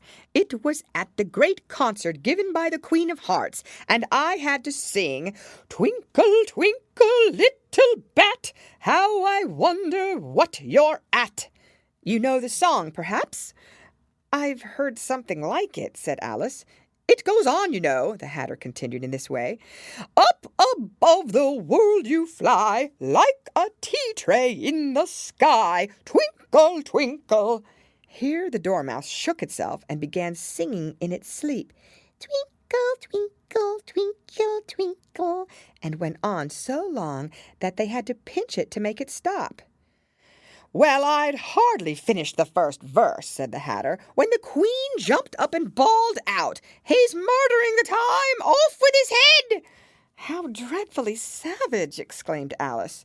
"And ever since that," the Hatter went on in a mournful tone, "he won't do a thing I ask. It's always 6 o'clock now." A bright idea came into Alice's head. "Is that the reason so many tea things are put out here?" she asked. "Yes, that's it," said the Hatter with a sigh. "It's always tea time, and we've no time to wash the things between whiles." "Then you keep moving round, I suppose," said Alice. "Exactly so," said the Hatter, "as the things get used up." "But what happens when you come to the beginning again?" Alice ventured to ask. "Suppose we change the subject," the March Hare interrupted, yawning. "I'm getting tired of this. I vote the young lady tells us a story." "I'm afraid I don't know one," said Alice, rather alarmed at the proposal. "Then the Dormouse shall," they both cried. "Wake up, Dormouse!" And they pinched it on both sides at once. The Dormouse slowly opened his eyes. "I wasn't asleep," he said in a hoarse, feeble voice. "I heard every word you fellows were saying." "Tell us a story," said the March Hare. "Yes, please do," pleaded Alice. "And be quick about it," added the Hatter, "or you'll be asleep again before it's done." Once upon a time there were 3 little sisters, the Dormouse began in a great hurry, and their names were Elsie, Lacie, and Tilly, and they lived at the bottom of a well. "What did they live on?" said Alice, who always took a great interest in questions of eating and drinking. "They lived on treacle," said the Dormouse after thinking a minute or two. "They couldn't have done that, you know," Alice gently remarked. "They'd have been ill." "So they were," said the Dormouse, "very ill." Alice tried to fancy to herself what such an extraordinary ways of living would be like, but it puzzled her too much. So she went on. "But why did they live at the bottom of a well?" "Take some more tea," the March Hare said to Alice very earnestly. "I've had nothing yet," Alice replied in an offended tone, "so I can't take more." "You mean you can't take less," said the Hatter. "It's very easy to take more than nothing." "Nobody asked your opinion," said Alice.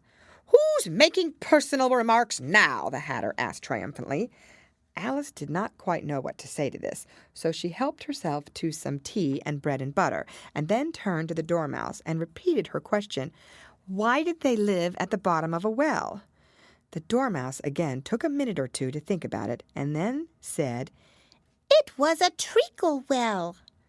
"There's no such thing," Alice was beginning very angrily, but the Hatter and the March Hare went, "Shh, shh," and the Dormouse sulkily remarked, "If you can't be civil, you'd better finish the story for yourself."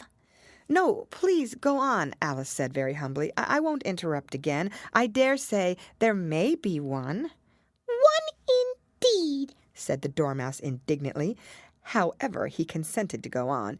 "And so these 3 little sisters, they were learning to draw, you know." "What did they draw?" said Alice, quite forgetting her promise. "Treacle," said the Dormouse, without considering at all this time. "I want a clean cup," interrupted the Hatter. "Let's all move one place on." He moved on as he spoke, and the Dormouse followed him. The March Hare moved into the Dormouse's place, and Alice, rather unwillingly, took the place of the March Hare. The Hatter was the only one who got any advantage from the change, and Alice was a good deal worse off than before, as the March Hare had just upset the milk jug into his plate. Alice did not wish to offend the Dormouse again, so she began very cautiously. "But I don't understand. Where did they draw the treacle from?" "You can draw water out of a water well," said the Hatter, "so I should think you could draw treacle out of a treacle well. Eh, stupid?" "But they were in the well," Alice said to the Dormouse, not choosing to notice this last remark. "Of course they were," said the Dormouse. "Well in." This answer so confused poor Alice that she let the Dormouse go on for some time without interrupting it. "They were learning to draw," the Dormouse went on, yawning and rubbing its eyes, for it was getting very sleepy. "and they drew all manner of things, everything that begins with an M." "Why with an M?" said Alice. "Why not?" said the March Hare. Alice was silent. The Dormouse had closed its eyes by this time and was going off into a doze, but on being pinched by the Hatter, it woke up again with a little shriek and went on, "That begins with an M, such as mousetraps, and the moon, and memory, and muchness. You know, you say things are much of a muchness. Did you ever see such a thing as a drawing of a muchness?" "Really, now you ask me," said Alice, very much confused. "I don't think—" "Then you shouldn't talk," said the Hatter. This piece of rudeness was more than Alice could bear. She got up in a great disgust and walked off. The Dormouse fell asleep instantly, and neither of the others took the least notice of her going, though she looked back once or twice, half hoping that they would call after her. The last time she saw them, they were trying to put the Dormouse into the teapot. "At any rate, I'll never go there again," said Alice as she picked up her way through the wood. "It's the stupidest tea party I ever was at in all my life." Just as she said this, she noticed that one of the trees had a door leading right into it. "That's very curious," she thought, "but everything's curious today. I think I may as well go in at once." and in she went. Once more she found herself in the long hall and close to the little glass table. "Now I'll manage better this time," she said to herself, and began by taking the little golden key and unlocking the door that led into the garden. Then she went to work nibbling at the mushroom. She had kept a piece of it in her pocket till she was about a foot high. Then she walked down the little passage, and then she found herself at last in the beautiful garden among the bright flower beds and the cool fountains. End of chapter. Read by Lorraine Montgomery for Lit to Go on the web at fcit.usf.edu. Alice in Wonderland by Lewis Carroll. Chapter 8. The Queen's Croquet Ground. A large rose tree stood near the entrance of the garden. The roses growing on it were white, but there were 3 gardeners at it, busily painting them red. Alice thought this a very curious thing, and she went nearer to watch them, and just as she came up to them, she heard one of them say, "Look out now, Five! Don't go splashing paint over me like that." "I couldn't help it," said Five in a sulky tone. "Seven jogged my elbow." On which Seven looked up and said, "That's right, Five. Always lay the blame on others." "You'd better not talk," said Five. "I heard the Queen say only yesterday you deserved to be beheaded." "What for?" said the one who had spoken first. "That's none of your business, Two," said Seven. "Yep, it is his business," said Five. "I'll tell him. It was for bringing the cook tulip roots instead of onions." Seven flung down his brush and had just begun, "Well, of all the unjust things," when his eye chanced to fall upon Alice as she stood watching them, and he checked himself suddenly. The others looked round also, and all of them bowed low. "Would you tell me," said Alice a little timidly, "why you are painting those roses?" 5 and 7 said nothing, but looked at 2. 2 began in a low voice, "Why, the fact is, you see, miss, this here ought to have been a red rose tree, and we put a white one in by mistake, and if the Queen was to find it out, we should all have our heads cut off, you know. So, you see, miss, we're doing our best, afore she comes to—" At this moment 5, who had been anxiously looking across the garden, called out, "The Queen! The Queen!" and the 3 gardeners instantly threw themselves flat upon their faces. There was a sound of many footsteps, and Alice looked round, eager to see the Queen. First came 10 soldiers carrying clubs. These were all shaped like the 3 gardeners, oblong and flat, with their hands and feet at the corners. Next, the 10 courtiers. These were ornamented all over with diamonds, and walked 2 and 2, as the soldiers did. After these came the royal children.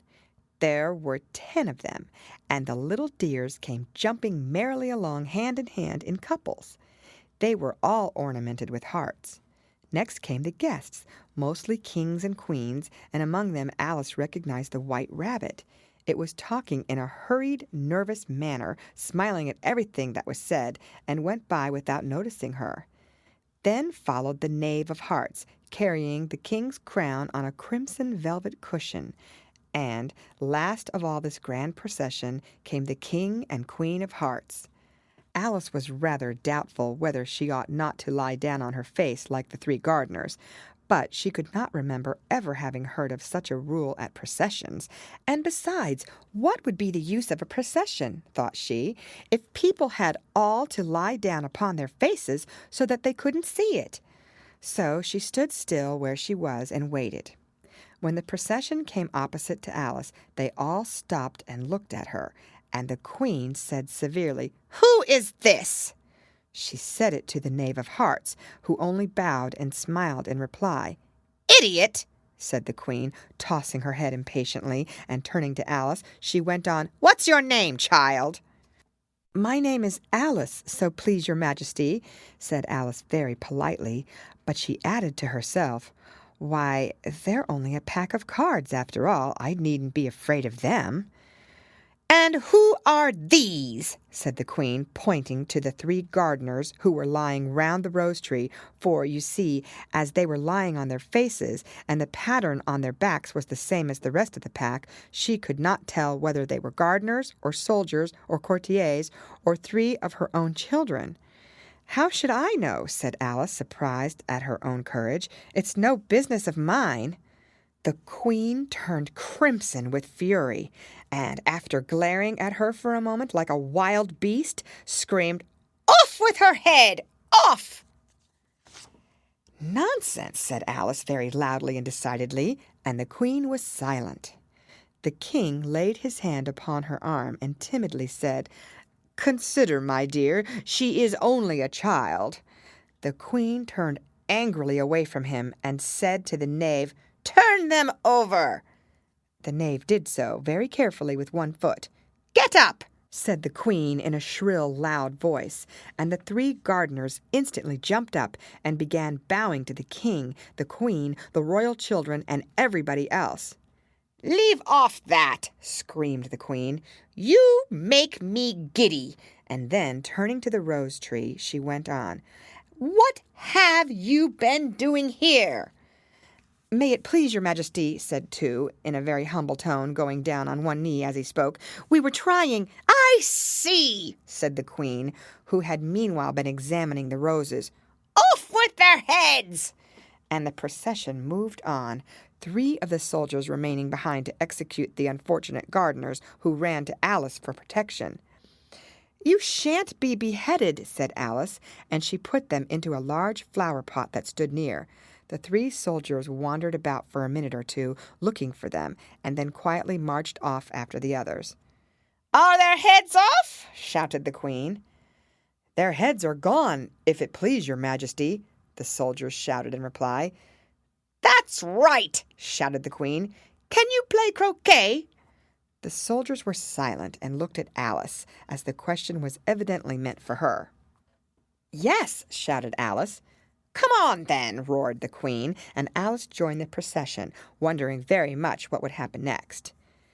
It's a very fine day," said a timid voice at her side. She was walking by the White Rabbit, who was peeping anxiously into her face. "Very," said Alice. "Where's the Duchess?" "Hush, hush," said the Rabbit in a low, hurried tone. He looked anxiously over his shoulder as he spoke, and then raised himself upon tiptoe, put his mouth close to her ear, and whispered, "She's under sentence of execution." "What for?" said Alice. "Did you say, 'What a pity'?" the Rabbit asked. "No, I didn't," said Alice. "I don't think it's at all a pity. I said, 'What for?'" "She boxed the Queen's ears," the Rabbit began. Alice gave a little scream of laughter. "Oh, hush!" the Rabbit whispered in a frightened tone. "The Queen will hear you. You see, she came rather late, and the Queen said—" "Get to your places!" shouted the Queen in a voice of thunder, and people began running about in all directions, tumbling up against each other. However, they got settled down in a minute or 2, and the game began. Alice thought she had never seen such a curious croquet ground in her life. It was all ridges and furrows. The balls were live hedgehogs, the mallets live flamingos, and the soldiers had to double themselves up and to stand on their hands and feet to make the arches. The chief difficulty Alice found at first was in managing her flamingo. She succeeded in getting his body tucked away comfortably enough under her arm, with its legs hanging down, but generally, just as she had got its neck nicely straightened out and was going to give the hedgehog a blow with its head, it would twist itself round and look up in her face with such a puzzled expression that she could not help bursting out laughing. And when she had got its head down and was going to begin again, it was very provoking to find that the hedgehog had unrolled itself and was in the act of crawling away. Besides all this, there was generally a ridge or furrow in the way wherever she wanted to send the hedgehog to, and as the doubled-up soldiers were always getting up and walking off to other parts of the ground, Alice soon came to the conclusion that it was a very difficult game indeed. The players all played at once without waiting for turns, quarreling all the while and fighting for the hedgehogs. and in a very short time the queen was in a furious passion, and went stamping about and shouting, "Off with his head!" or "Off with her head!" about once in a minute. Alice began to feel very uneasy, to be sure. She had not as yet had any dispute with the queen, but she knew that it might happen any minute, and then, thought she, what would become of me? They're dreadfully fond of beheading people here. The great wonder is that there's anyone left alive. She was looking about for some way of escape, and wondering whether she could get away without being seen, when she noticed a curious appearance in the air. It puzzled her very much at first, but after watching it a minute or two, she made it out to be a grin, and she said to herself, "It's the Cheshire Cat. Now I shall have somebody to talk to." "How are you getting on?" said the cat, as soon as there was mouth enough for it to speak with. Alice waited till the eyes appeared, and then nodded. "It's no use speaking to it," she thought, "till its ears have come, or at least one of them." In another minute the whole head appeared, and then Alice put down her flamingo and began an account of the game, feeling very glad she had someone to listen to her. The cat seemed to think that there was enough of it now in sight, and no more of it appeared. "I don't think they play at all fairly," Alice began in rather a complaining tone, "and they all quarrel so dreadfully one can't hear oneself speak. And they don't seem to have any rules in particular, at least, if there are, nobody attends to them, and you've no idea how confusing it is, all the things being alive. For instance, there's the arch I've got to go through next, walking about at the other end of the ground. And I should have croqueted the queen's hedgehog just now, only it ran away when it saw mine coming." "How do you like the queen?" said the cat in a low voice. "Not at all," said Alice. "She's so extremely—" Just then she noticed that the queen was close behind her, listening, so she went on, "Likely to win, that it's hardly worth while finishing the game." The queen smiled and passed on. "Who are you talking to?" said the king, going up to Alice and looking at the cat's head with great curiosity. "It's a friend of mine, a Cheshire cat," said Alice. "Allow me to introduce it." "I don't like the look of it at all," said the king. "However, it may kiss my hand if it likes." "I'd rather not," the cat remarked. "Don't be impertinent," said the king, "and don't look at me like that." He got behind Alice as he spoke. "A cat may look at a king," said Alice. "I've read that in some book, but I don't remember where." "Well, it must be removed," said the king very decidedly, and he called the queen, who was passing at the moment. "My dear, I wish you would have this cat removed." The queen had only one way of settling all difficulties, great or small. "Off with his head," she said, without even looking round. "I'll fetch the executioner myself," said the king eagerly, and he hurried off. Alice thought she might as well go back and see how the game was going on, as she heard the queen's voice in the distance screaming with passion. She had already heard her sentence 3 of the players to be executed for having missed their turns, and she did not like the look of things at all, as the game was in such confusion that she never knew whether it was her turn or not. So she went in search of her hedgehog. The hedgehog was engaged in a fight with another hedgehog, which seemed to Alice an excellent opportunity for croqueting one of them with the other. The only difficulty was that her flamingo was gone across to the other side of the garden, where Alice could see it trying in a helpless sort of way to fly up into a tree. By the time she had caught the flamingo and brought it back, the fight was over, and both the hedgehogs were out of sight. "But it doesn't matter much," thought Alice, "as all the arches are gone from this side of the ground."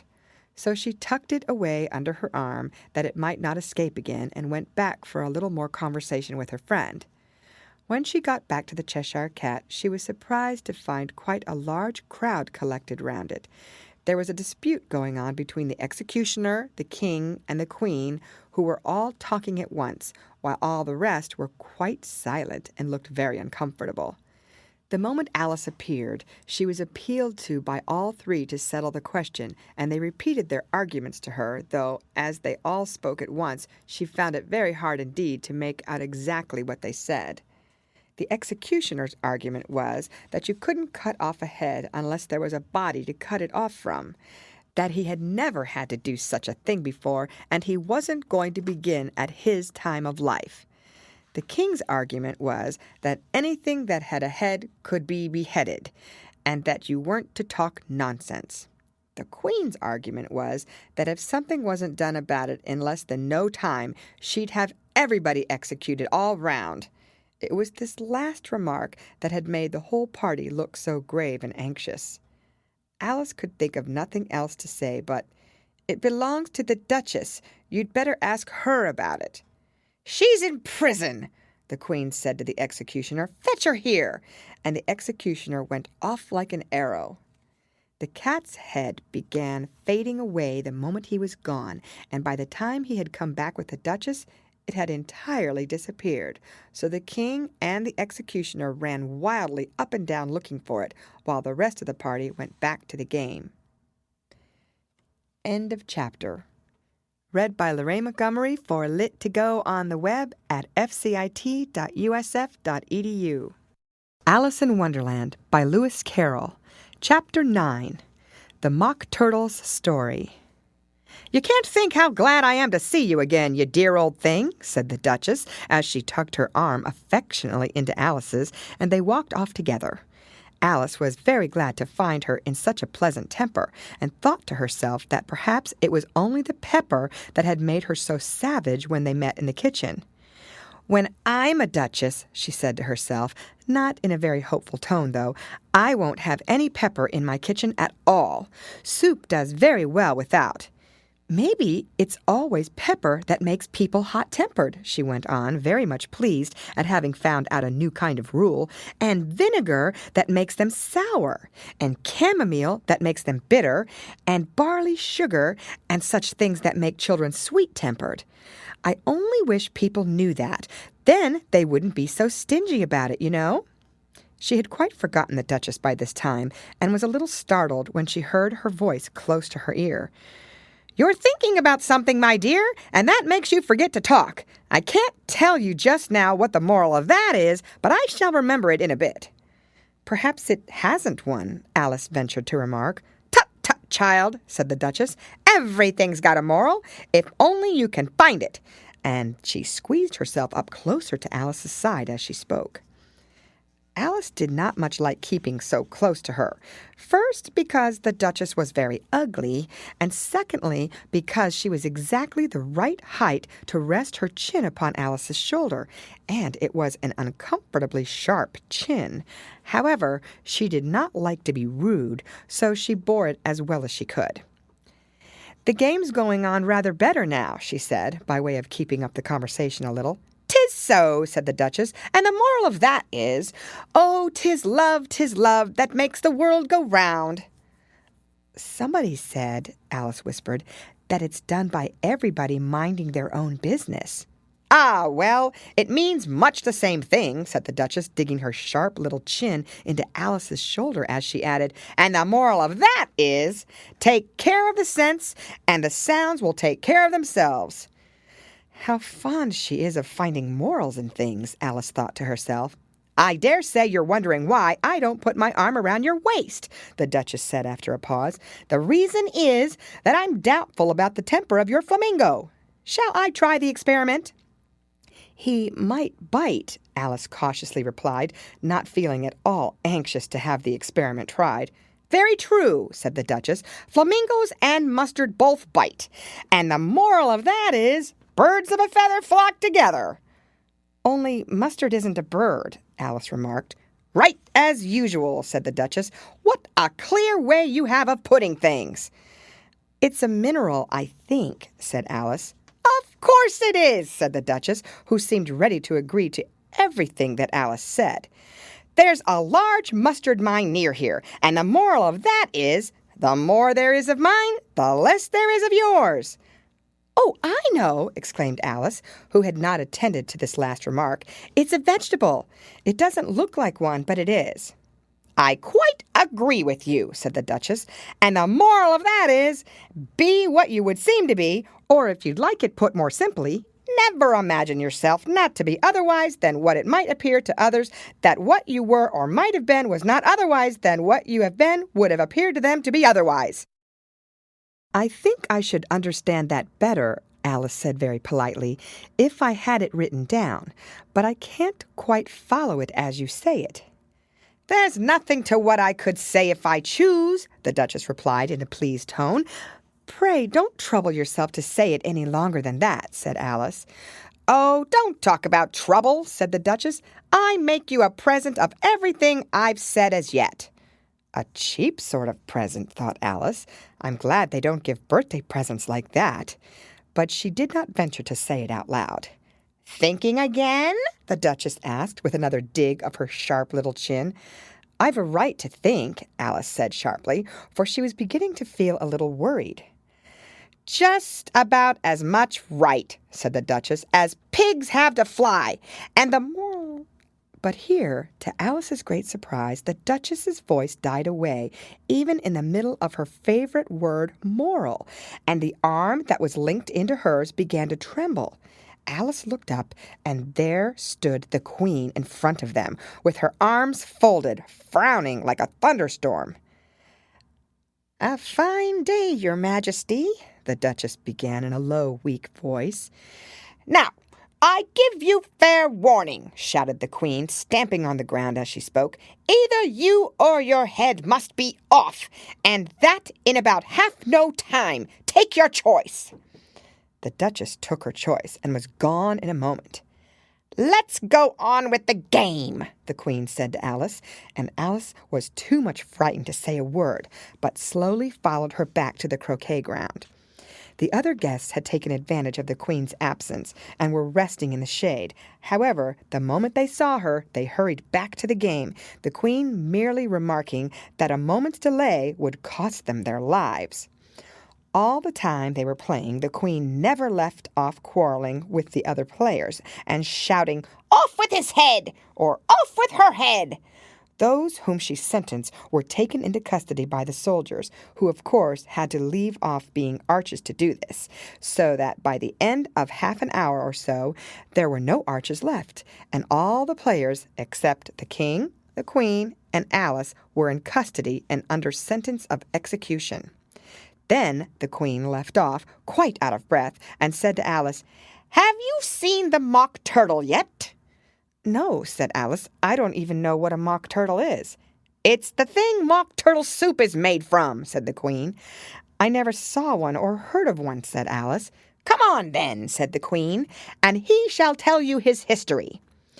As they walked off together, Alice heard the King say in a low voice to the company generally, "You are all pardoned."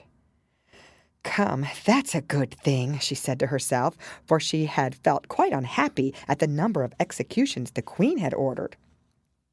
They very soon came upon a griffin, lying fast asleep in the sun. If you don't know what a griffin is, look at the picture. "Up, lazy thing," said the Queen, "and take this young lady to see the mock turtle and to hear his history. I must go back and see after some executions I have ordered." And she walked off, leaving Alice alone with the griffin.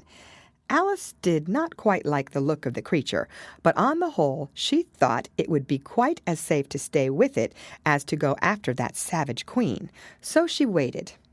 The griffin sat up and rubbed its eyes. Then it watched the Queen till she was out of sight. Then it chuckled. "What fun!" said the griffin, half to itself, half to Alice. "What is the fun?" said Alice. "Why, said the griffin. "It's all her fancy that they never executes nobody, you know. Come on." "Everybody says come on here," thought Alice as she went slowly after it. "I never was so ordered about in all my life. Never." They had not gone far before they saw the mock turtle in the distance, sitting sad and lonely on a little ledge of rock, and as they came nearer, Alice could hear him sighing as if his heart would break. She pitied him deeply. "What is his sorrow?" she asked the griffin, and the griffin answered, very nearly in the same words as before. "It's all his fancy that. He hasn't got no sorrow, you know. Come on." So they went up to the Mock Turtle, who looked at them with large eyes full of tears, but said nothing. "This here young lady," said the Gryphon, "she wants for to know your history, she do." "I'll tell it her," said the Mock Turtle in a deep, hollow tone. "Sit down, both of you, and don't speak a word till I've finished." So they sat down, and nobody spoke for some minutes. Alice thought to herself, "I don't see how he can even finish if he doesn't begin." But she waited patiently. "Once," said the Mock Turtle at last, with a deep sigh, "I was a real turtle." These words were followed by a very long silence, broken only by an occasional exclamation of "Hachar!" from the Gryphon, and the constant heavy sobbing of the Mock Turtle. Alice was very nearly getting up and saying, "Thank you, sir, for your interesting story," but she could not help thinking there must be more to come, so she sat still and said nothing. "When we were little," the Mock Turtle went on at last, more calmly, though still sobbing a little now and then, "we went to school in the sea. The master was an old turtle. We used to call him Tortoise." "Why did you call him Tortoise if he wasn't one?" Alice asked. "We called him Tortoise because he taught us," said the Mock Turtle angrily. "Really, you are very dull." "You ought to be ashamed of yourself for asking such a simple question," added the Gryphon, and then they both sat silent and looked at poor Alice, who felt ready to sink into the earth. At last the Gryphon said to the Mock Turtle, "Drive on, old fellow. Don't be all day about it." And he went on in these words. "Yes, we went to school in the sea, though you mayn't believe it." "I never said I didn't," interrupted Alice. "You did," said the Mock Turtle. "Hold your tongue," added the Gryphon, before Alice could speak again. The Mock Turtle went on. "We had the best of educations. In fact, we went to school every day." "I've been to a day school, too," said Alice. "You needn't be so proud as all that." "With extras?" asked the Mock Turtle a little anxiously. "Yes," said Alice. "We learned French and music." "And washing?" said the Mock Turtle. "Certainly not," said Alice indignantly. "Ah, then yours wasn't a really good school," said the Mock Turtle in a tone of great relief. "Now at ours, they had at the end of the bill French, music, and washing extra." "You couldn't have wanted it much," said Alice, "living at the bottom of the sea." "I couldn't afford to learn it," said the Mock Turtle with a sigh. "I only took the regular course." "What was that?" inquired Alice. "Reeling and writhing, of course, to begin with," the Mock Turtle replied, "and then the different branches of arithmetic: ambition, distraction, uglification, and derision." "I never heard of uglification," Alice ventured to say. "What is it?" The Gryphon lifted up both its paws in surprise. "What? Never heard of uglifying?" it exclaimed. "You know what to beautify is, I suppose." "Yes," said Alice doubtfully. "It means to make anything prettier." "Well, then," the Gryphon went on, "if you don't know what to uglify is, you are a simpleton." Alice did not feel encouraged to ask any more questions about it, so she turned to the Mock Turtle and said, "What else had you to learn?" "Well, there was mystery," the Mock Turtle replied, counting off the subjects on his flappers. "Mystery, ancient and modern, with seaography, then drawing. The drawing master was an old conger eel that used to come once a week. He taught us drawing, stretching, and fainting in coils." "What was that like?" said Alice. "Well, I can't show it you myself," the Mock Turtle said. "I'm too stiff, and the Gryphon never learnt it." "Hadn't time," said the Gryphon. "I went to the classic master, though. He was an old crab, he was." "I never went to him," the Mock Turtle said with a sigh. "He taught laughing and grief, they used to say." So he did," said the Gryphon, sighing in his turn, and both creatures hid their faces in their paws. "And how many hours a day did you do lessons?" said Alice, in a hurry to change the subject. 10 hours the first day, said the Mock Turtle, 9 the next, and so on. "What a curious plan!" exclaimed Alice. "That's the reason they're called lessons," the Gryphon remarked, "because they lessen from day to day." This was quite a new idea to Alice, and she thought it over a little before she made her next remark. "Then the 11th day must have been a holiday." "Of course it was," said the Mock Turtle. "And how did you manage on the 12th?" Alice went on eagerly. "That's enough about lessons," the Gryphon interrupted, in a very decided tone. "Tell her something about the games now." End of chapter. Read by Lorraine Montgomery for Lit to Go on the web at fcit.usf.edu. Alice in Wonderland by Lewis Carroll. Chapter 10. The Lobster Quadrille. The Mock Turtle sighed deeply and drew the back of one flapper across his eyes. He looked at Alice and tried to speak, but for a minute or two sobs choked his voice. "Same as if he had a bone in his throat," said the Gryphon, and it set to work shaking him and punching him in the back. At last, the Mock Turtle recovering his voice, and with tears running down his cheeks, he went on again. "You may not have lived much under the sea." "I haven't," said Alice. "And perhaps you were never even introduced to a lobster." Alice began to say, "I once tasted," but checked herself hastily and said, "No, never." "So you can have no idea what a delightful thing a lobster quadrille is." "No, indeed," said Alice. "What sort of a dance is it?" "Why," said the Gryphon, "you first form into a line along the seashore." "2 lines," cried the Mock Turtle.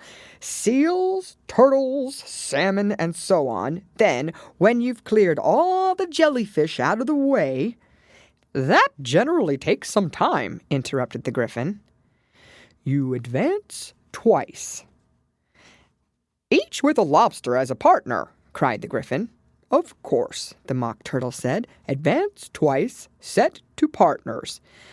"Change lobsters and retire in same order," continued the Gryphon.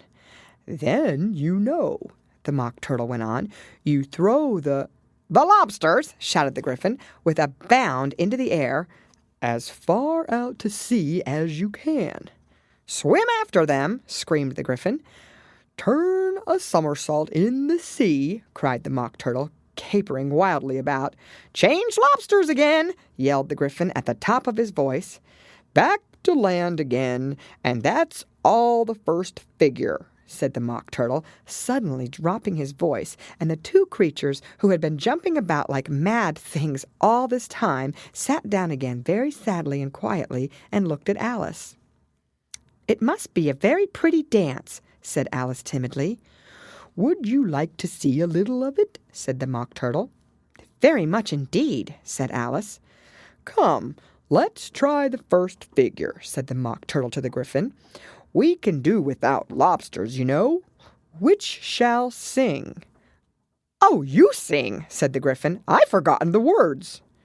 So they began solemnly dancing round and round Alice, every now and then treading on her toes when they passed too close, and waving their forepaws to mark the time, while the Mock Turtle sang this very slowly and sadly.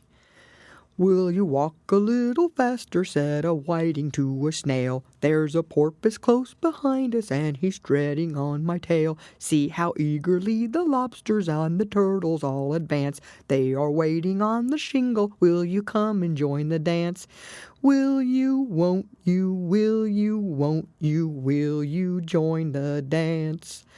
Will you, won't you, will you, won't you join the dance? You can really have no notion how delightful it will be when they take us up and throw us with the lobsters out to sea." But the snail replied, too far, and gave a look askance. Said he thanked the whiting kindly, but he would not join the dance. Would not, could not, would not, could not, would not join the dance. Would not, could not, would not, could not join the dance. "What matters it how far we go?" his scaly friend replied. "There is another shore, you know, upon the other side. The further off from England, the nearer is to France. Then turn not pale, beloved the snail, but come and join the dance. Will you, won't you, will you, won't you, will you join the dance? Will you, won't you, will you, won't you join the dance?" "Thank you. It's a very interesting dance to watch," said Alice, feeling very glad that it was over at last. "And I do so like that curious song about the whiting." "Oh, as to the whiting," said the Mock Turtle, you've seen them, of course." "Yes," said Alice, "I've often seen them at She checked herself hastily. "I don't know where Din may be," said the Mock Turtle, "but if you've seen them so often, of course you know what they're like." "I believe so," Alice replied thoughtfully. "They have their tails in their mouths, and they're all over crumbs." "You're wrong about the crumbs," said the Mock Turtle. "Crumbs would all wash off in the sea. But they have their tails in their mouths, and the reason is—" Here the Mock Turtle yawned and shut his eyes. "Tell her about the reason and all that," he said to the Gryphon. "The reason is," said the Gryphon, "that they would go with the lobsters to the dance, so they got thrown out to sea. So they had to fall a long way. So they got their tails fast in their mouths, so they couldn't get them out again. That's all." "Thank you," said Alice. "It's very interesting. I never knew so much about a whiting before." "I can tell you more than that if you like," said the Gryphon. "Do you know why it's called a whiting?" "I never thought about it," said Alice. "Why?" "It does the boots and shoes," the Gryphon replied very solemnly. Alice was thoroughly puzzled. "Does the boots and shoes?" she repeated in a wondering tone. "Why, what are your shoes done with?" said the Gryphon. "I mean, what makes them so shiny?" Alice looked down at them and considered a little before she gave her answer. "They're done with blacking, I believe." "Boots and shoes under the sea," the Gryphon went on in a deep voice, "are done with a whiting. Now you know." "And what are they made of?" Alice asked in a tone of great curiosity. "Soles and eels, of course," the Gryphon replied rather impatiently. "Any shrimp could have told you that." "If I'd been the whiting," said Alice, whose thoughts were still running on the song, "I'd have said to the porpoise, 'Keep back, please. We don't want you with us.'" "They were obliged to have him with them," the Mock Turtle said. "No wise fish would go anywhere without a porpoise." "Wouldn't it really?" said Alice in a tone of great surprise. "Of course not," said the Mock Turtle. "Why, if a fish came to me and told me he was going a journey, I should say, 'With what porpoise?'" "Don't you mean purpose?" said Alice. "I mean what I say," the Mock Turtle replied in an offended tone, and the Gryphon added, "Come, let's hear some of your adventures." "I could tell you my adventures, beginning from this morning," said Alice a little timidly, "but it's no use going back to yesterday, because I was a different person then." "Explain all that," said the Mock Turtle.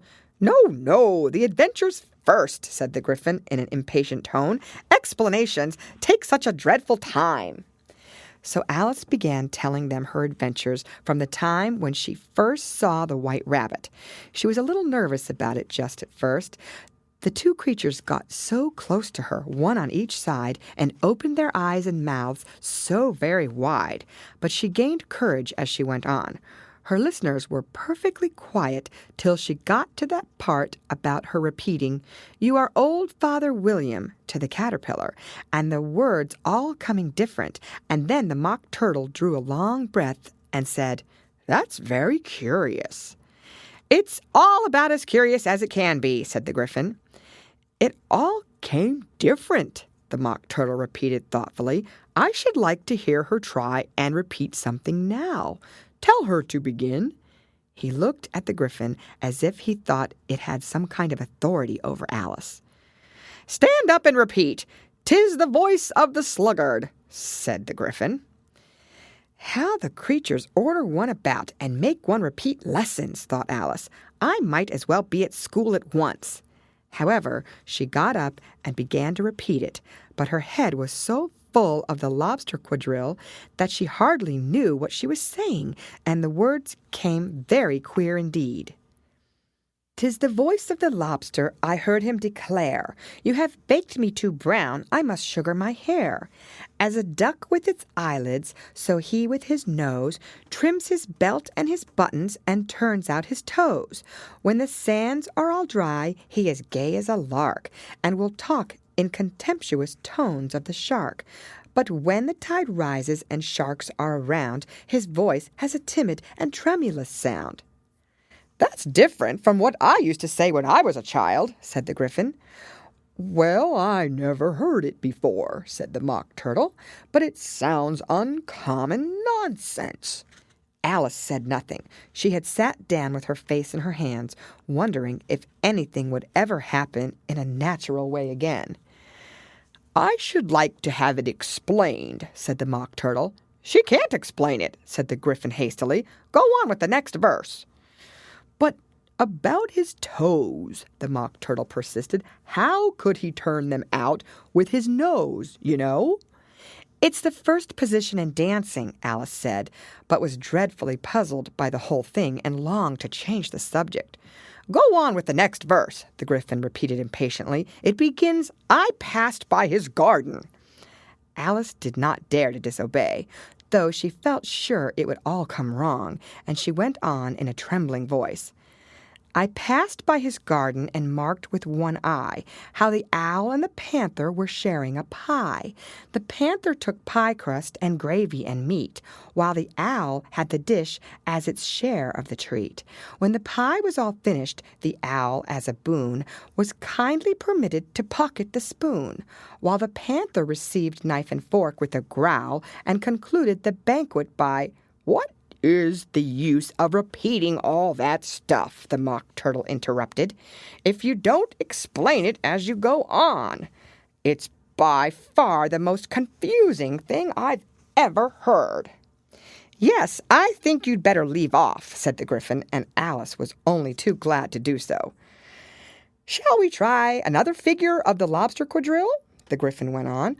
"Or would you like the Mock Turtle to sing you a song?"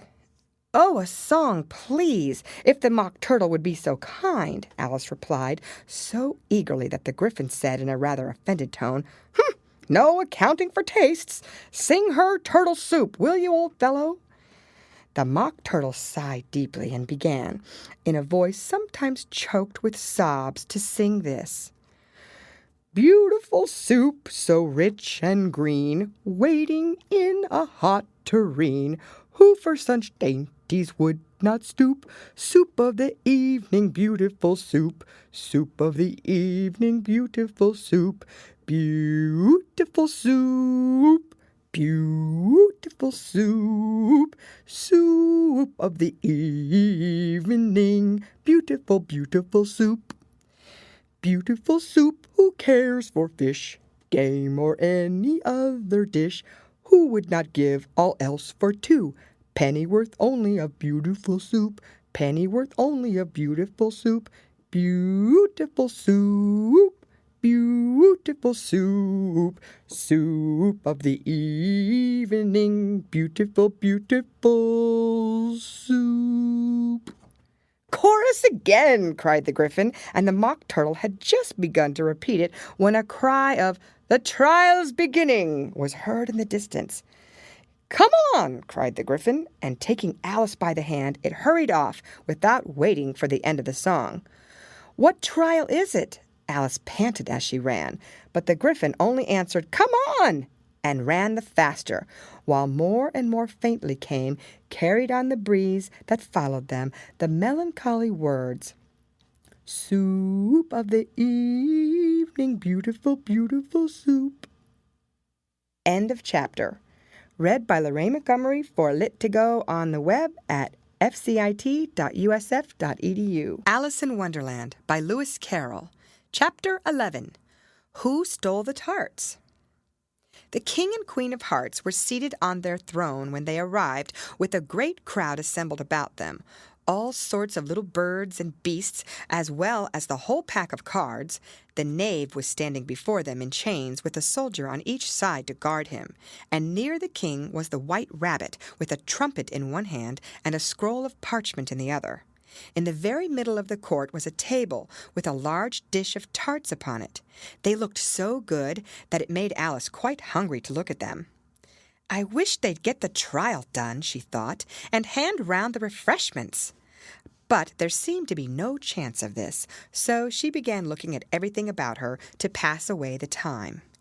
Alice had never been in a court of justice before, but she had read about them in books, and she was quite pleased to find that she knew the name of nearly everything there. "That's the judge," she said to herself, because of his great wig. The judge, by the way, was the king, and as he wore his crown over the wig, he did not look at all comfortable, and it was certainly not becoming. "And that's the jury box," thought Alice, "and those 12 creatures." She was obliged to say creatures, you see, because some of them were animals and some were birds. "I suppose they are the jurors."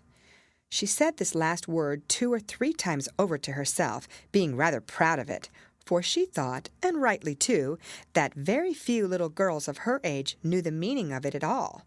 However, jurymen would have done just as well. The 12 jurors were all writing very busily on slates. "What are they doing?" Alice whispered to the Gryphon. "They can't have anything to put down yet, before the trial's begun." "They're putting down their names," the Gryphon whispered in reply, "for fear they should forget them before the end of the trial." "Stupid things!" Alice began in a loud, indignant voice, but she stopped hastily, for the white rabbit cried out, "Silence in the court!" and the king put on his spectacles and looked anxiously round to make out who was talking. Alice could see, as well as if she were looking over their shoulders, that all the jurors were writing down stupid things on their slates, and she could even make out that one of them didn't know how to spell stupid, and that he had to ask his neighbor to tell him. "A nice muddle their slates'll be in before the trial's over," thought Alice. One of the jurors had a pencil that squeaked. This, of course, Alice could not stand, and she went round the court and got behind him, and very soon found an opportunity of taking it away. She did it so quickly that the poor little juror, it was Bill the lizard, could not make out at all what had become of it, so after hunting all about for it, he was obliged to write with one finger for the rest of the day, and this was of very little use, as it left no mark on the slate. "Herald, read the accusation," said the king. On this, the white rabbit blew 3 blasts on the trumpet, and then unrolled the parchment scroll, and read as follows. "The Queen of Hearts, she made some tarts, all on a summer day. The Knave of Hearts, he stole those tarts, and took them quite away." "Consider your verdict," the king said to the jury. "Not yet, not yet," the rabbit hastily interrupted. "There's a great deal to come before that." "Call the first witness," said the king, and the white rabbit blew 3 blasts on the trumpet and called out, "First witness!" The first witness was the Hatter. He came in with a teacup in one hand and a piece of bread and butter in the other. "I beg your pardon, your majesty," he began, "for bringing these in, but I hadn't quite finished my tea when I was sent for." "You ought to have finished," said the king. "When did you begin?" The Hatter looked down at the March Hare, who had followed him into the court, arm in arm with the Dormouse. 14th of March, I think it was," he said. 15th, said the March Hare. 16th, added the Dormouse. "Write that down," the king said to the jury, and the jury eagerly wrote down all 3 dates on their slates, and then added them up and reduced the answer to shillings and pence. "Take off your hat," the king said to the Hatter. "It isn't mine," said the Hatter. "Stolen!" the king exclaimed, turning to the jury, who instantly made a memorandum of the fact. "I keep them to sell," the Hatter added as an explanation. "I've none of my own. I'm a Hatter." Here the queen put on her spectacles and began staring at the Hatter, who turned pale and fidgeted. "Give your evidence," said the king, "and don't be nervous, or I'll have you executed on the spot." This did not seem to encourage the witness at all. He kept shifting from one foot to the other, looking uneasily at the Queen, and in his confusion he bit a large piece out of his teacup instead of the bread and butter. Just at this moment Alice felt a very curious sensation, which puzzled her a good deal until she made out what it was. She was beginning to grow larger again, and she thought at first she would get up and leave the court. But on second thoughts she decided to remain where she was as long as there was room for her. "I wish you wouldn't squeeze so," said the Dormouse, who was sitting next to her. "I can hardly breathe." "I can't help it," said Alice very meekly. "I'm growing." "You've no right to grow here," said the Dormouse. "Don't talk nonsense," said Alice more boldly. "You know you're growing too." "Yes, but I grow at a reasonable pace," said the Dormouse, "not in that ridiculous fashion." And he got up very sulkily and crossed over to the other side of the court. All this time the Queen had never left off staring at the Hatter, and just as the Dormouse crossed the court, she said to one of the officers of the court, "Bring me the list of the singers in the last concert," on which the wretched Hatter trembled so that he shook both his shoes off. "Give your evidence," the King repeated angrily, "or I'll have you executed whether you're nervous or not." "I'm a poor man, Your Majesty," the Hatter began in a trembling voice, "and I hadn't begun my tea, not above a week or so, and what with the bread and butter getting so thin, and the twinkling of the tea—" "The twinkling of the what?" said the King. "It began with the tea," the Hatter replied. "Of course twinkling begins with the tea," said the King sharply. "Do you take me for a dunce? Go on." "I'm a poor man," the Hatter went on, "and most things twinkled after that. Only the March Hare said—" "I didn't," the March Hare interrupted in a great hurry. "You did," said the Hatter. "I deny it," said the March Hare. "He denies it," said the King. "Leave out that part." "Well, at any rate, the Dormouse said—" The Hatter went on, looking anxiously round to see if he would deny it too, but the Dormouse denied nothing, being fast asleep. "After that," continued the Hatter, "I cut some more bread and butter." "But what did the Dormouse say?" one of the jury asked. "That I can't remember," said the Hatter. "You must remember," remarked the King, "or I'll have you executed." The miserable Hatter dropped his teacup and bread and butter and went down on one knee. "I'm a poor man, Your Majesty," he began. "You're a very poor speaker," said the King. Here one of the guinea pigs cheered and was immediately suppressed by the officers of the court. As that is rather a hard word, I will just explain to you how it was done. They had a large canvas bag which tied up at the mouth with strings. Into this they slipped the guinea pig head first and then sat upon it. "I'm glad I've seen that done," thought Alice. "I've so often read it in newspapers at the end of trials. There was some attempts at applause, which was immediately suppressed by the officers of the court, and I never understood what it meant till now." "If that's all you know about it, you may stand down," continued the King. "I can't go no lower," said the Hatter. "I'm on the floor as it is." "Then you may sit down," the King replied. Here the other guinea pig cheered and was suppressed. "Come, that finished the guinea pigs," thought Alice. "Now we shall get on better." "I'd rather finish my tea," said the Hatter, with an anxious look at the Queen, who was reading the list of singers. "You may go," said the King, and the Hatter hurriedly left the court, without even waiting to put his shoes on.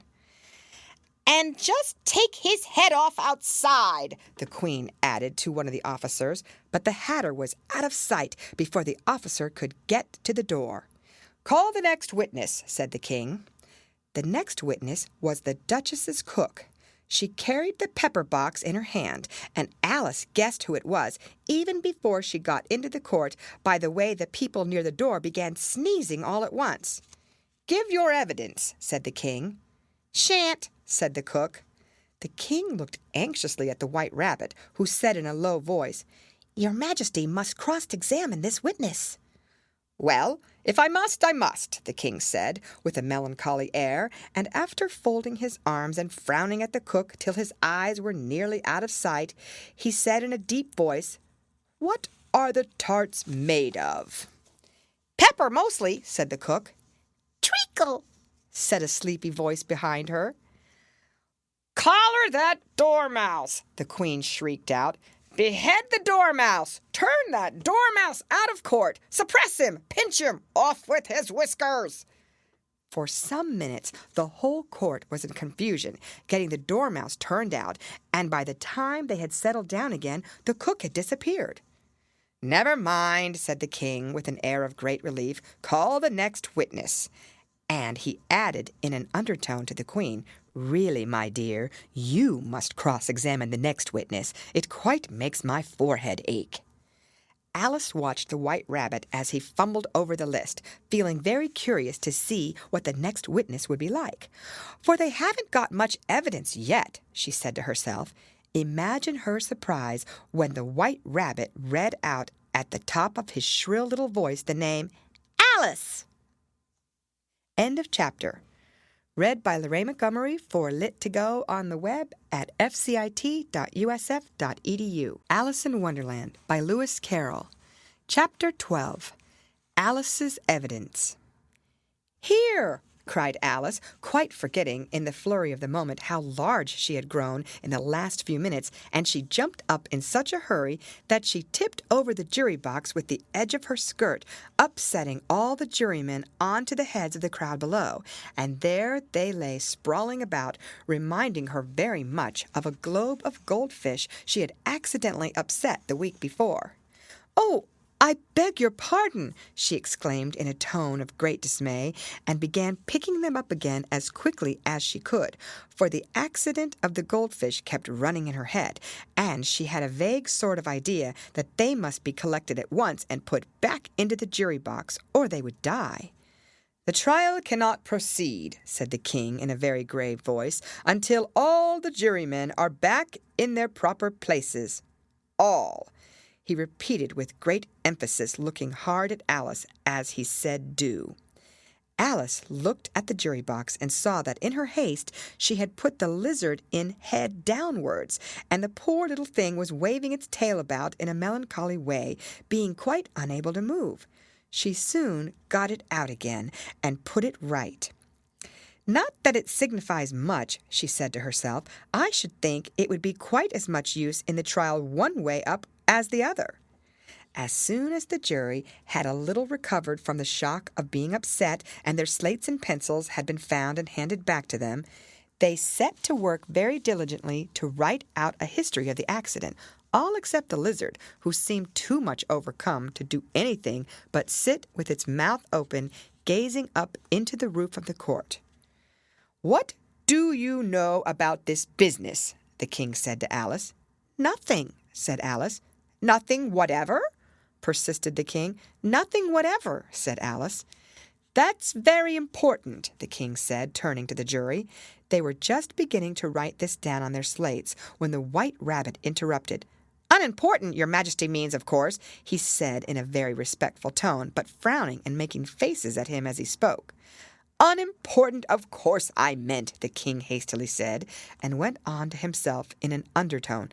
"Important, unimportant, unimportant, important," as if he were trying which word sounded best. Some of the jury wrote it down important, and some unimportant. Alice could see this, as she was near enough to look over their slates. "But it doesn't matter a bit," she thought to herself.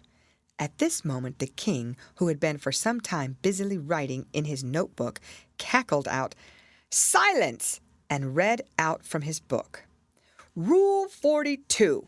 All persons more than a mile high to leave the court." Everybody looked at Alice. "I'm not a mile high," said Alice. "You are," said the king. "Nearly 2 miles high," added the queen. "Well, I shan't go at any rate," said Alice. "Besides, that's not a regular rule. You invented it just now." "It's the oldest rule in the book," said the king. "Then it ought to be number 1, said Alice. The king turned pale and shut his notebook hastily. "Consider your verdict," he said to the jury in a low, trembling voice. "There's more evidence to come yet, please, Your Majesty," said the White Rabbit, jumping up in a great hurry. "This paper has just been picked up." "What's in it?" said the Queen. "I haven't opened it yet," said the White Rabbit, "but it seems to be a letter written by the prisoner to somebody." "It must have been that," said the King, "unless it was written to nobody, which isn't usual, you know." "Who is it directed to?" said one of the jurymen. "It isn't directed at all," said the White Rabbit. "In fact, there's nothing written on the outside." He unfolded the paper as he spoke and added, "It isn't a letter after all. It's a set of verses." "Are they in the prisoner's handwriting?" asked another of the jurymen. "No, they're not," said the White Rabbit, "and that's the queerest thing about it." The jury all looked puzzled. "It must have imitated somebody else's hand," said the King. The jury all brightened up again. "Please, Your Majesty," said the knave, "I didn't write it, and they can't prove I did. There's no name signed at the end." "If you didn't sign it," said the King, "that only makes the matter worse. You must have meant some mischief, or else you'd have signed your name like an honest man." There was a general clapping of hands at this. It was the first really clever thing the King had said that day. "That proves his guilt," said the Queen. "It proves nothing of the sort," said Alice. "Why, you don't even know what they're about." "Read them," said the King. The White Rabbit put on his spectacles. "Where shall I begin, please, Your Majesty?" he asked. "Begin at the beginning," the King said gravely, "and go on till you come to the end, then stop." These were the verses the White Rabbit read. "They told me you had been to her and mentioned me to him. She gave me a good character, but said I could not swim. He sent them word I had not gone, we know it to be true. If she should push the matter on, what would become of you? I gave her 1, they gave him 2, you gave us 3 or more. They all returned from him to you, though they were mine before. If I or she should chance to be involved in this affair, he trusts to you to set them free exactly as we were. My notion was that you had been, before she had this fit, an obstacle that came between him and ourselves and it. Don't let him know she liked them best, for this must ever be a secret kept from all the rest, between yourself and me." "That's the most important piece of evidence we've heard yet," said the King, rubbing his hands. "So now let the jury—" "If any one of them can explain it," said Alice. She had grown so large in the last few minutes that she wasn't a bit afraid of interrupting him. "I'll give him 6 pence. I don't believe there's an atom of meaning in it." The jury all wrote down on their slates, "She doesn't believe there's an atom of meaning in it," but none of them attempted to explain the paper. "If there's no meaning in it," said the King, "that saves a world of trouble, you know, as we needn't try to find any. And yet, I don't know," he went on, spreading out the verses on his knee and looking at them with one eye. "I seem to see some meaning in them after all. Said I could not swim. You can't swim, can you?" he added, turning to the knave. The knave shook his head sadly. "Do I look like it?" he said, which he certainly did not, being made entirely of cardboard. "All right so far," said the King, and he went on muttering over the verses to himself.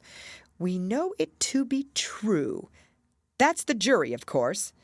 I gave her 1, they gave him 2. Why, that must be what he did with the tarts, you know."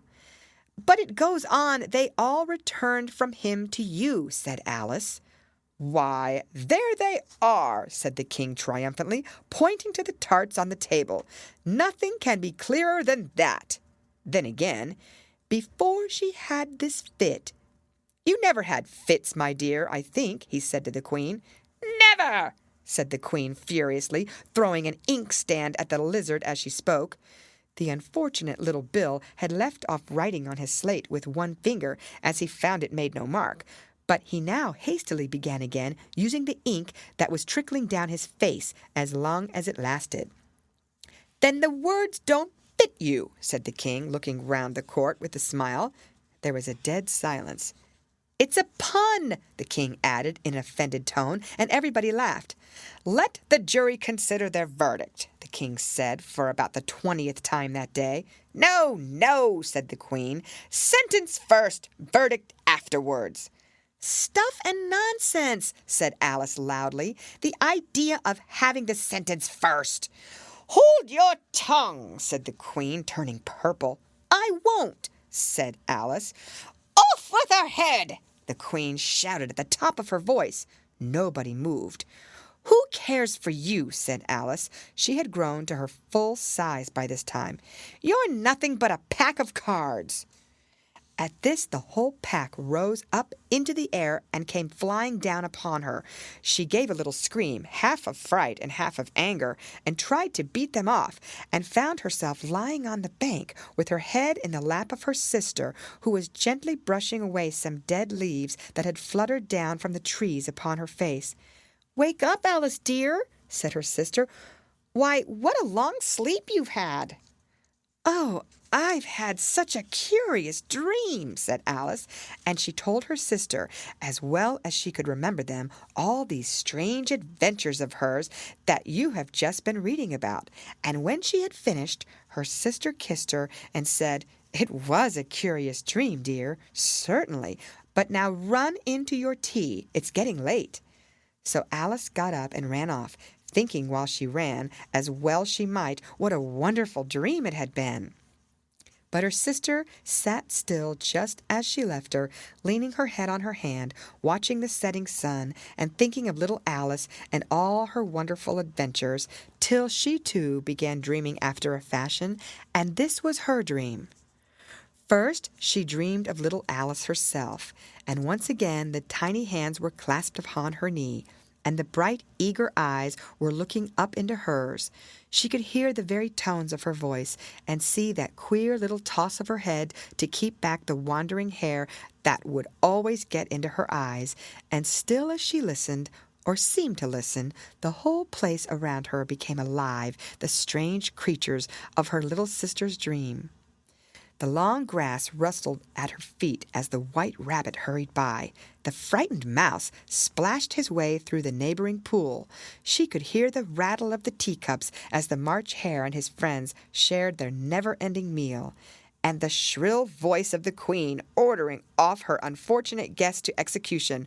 Once more the pig baby was sneezing on the Duchess's knee, while the plates and dishes crashed around it.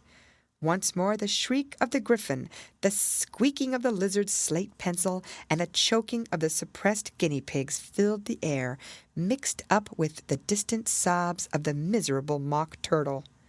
So she sat on with closed eyes, and half believed herself in Wonderland, though she knew she had but to open them again, and all would change to dull reality. The grass would be only rustling in the wind, and the pool rippling to the waving of the reeds.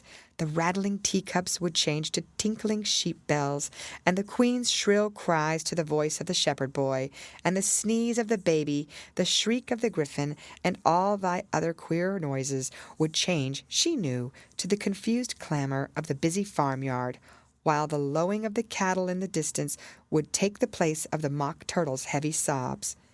Lastly, she pictured to herself how this same little sister of hers would, in after time, be herself a grown woman, and how she would keep, through all her riper years, the simple and loving heart of her childhood, and how she would gather about her other little children, and make their eyes bright and eager with many a strange tale, perhaps even with the dream of Wonderland of long ago, and how she would feel with all their simple sorrows, and find a pleasure in all their simple joys, remembering her own child life and the happy summer days. The End. Read by Lorraine Montgomery for Lit to Go on the web at fcit.usf.edu.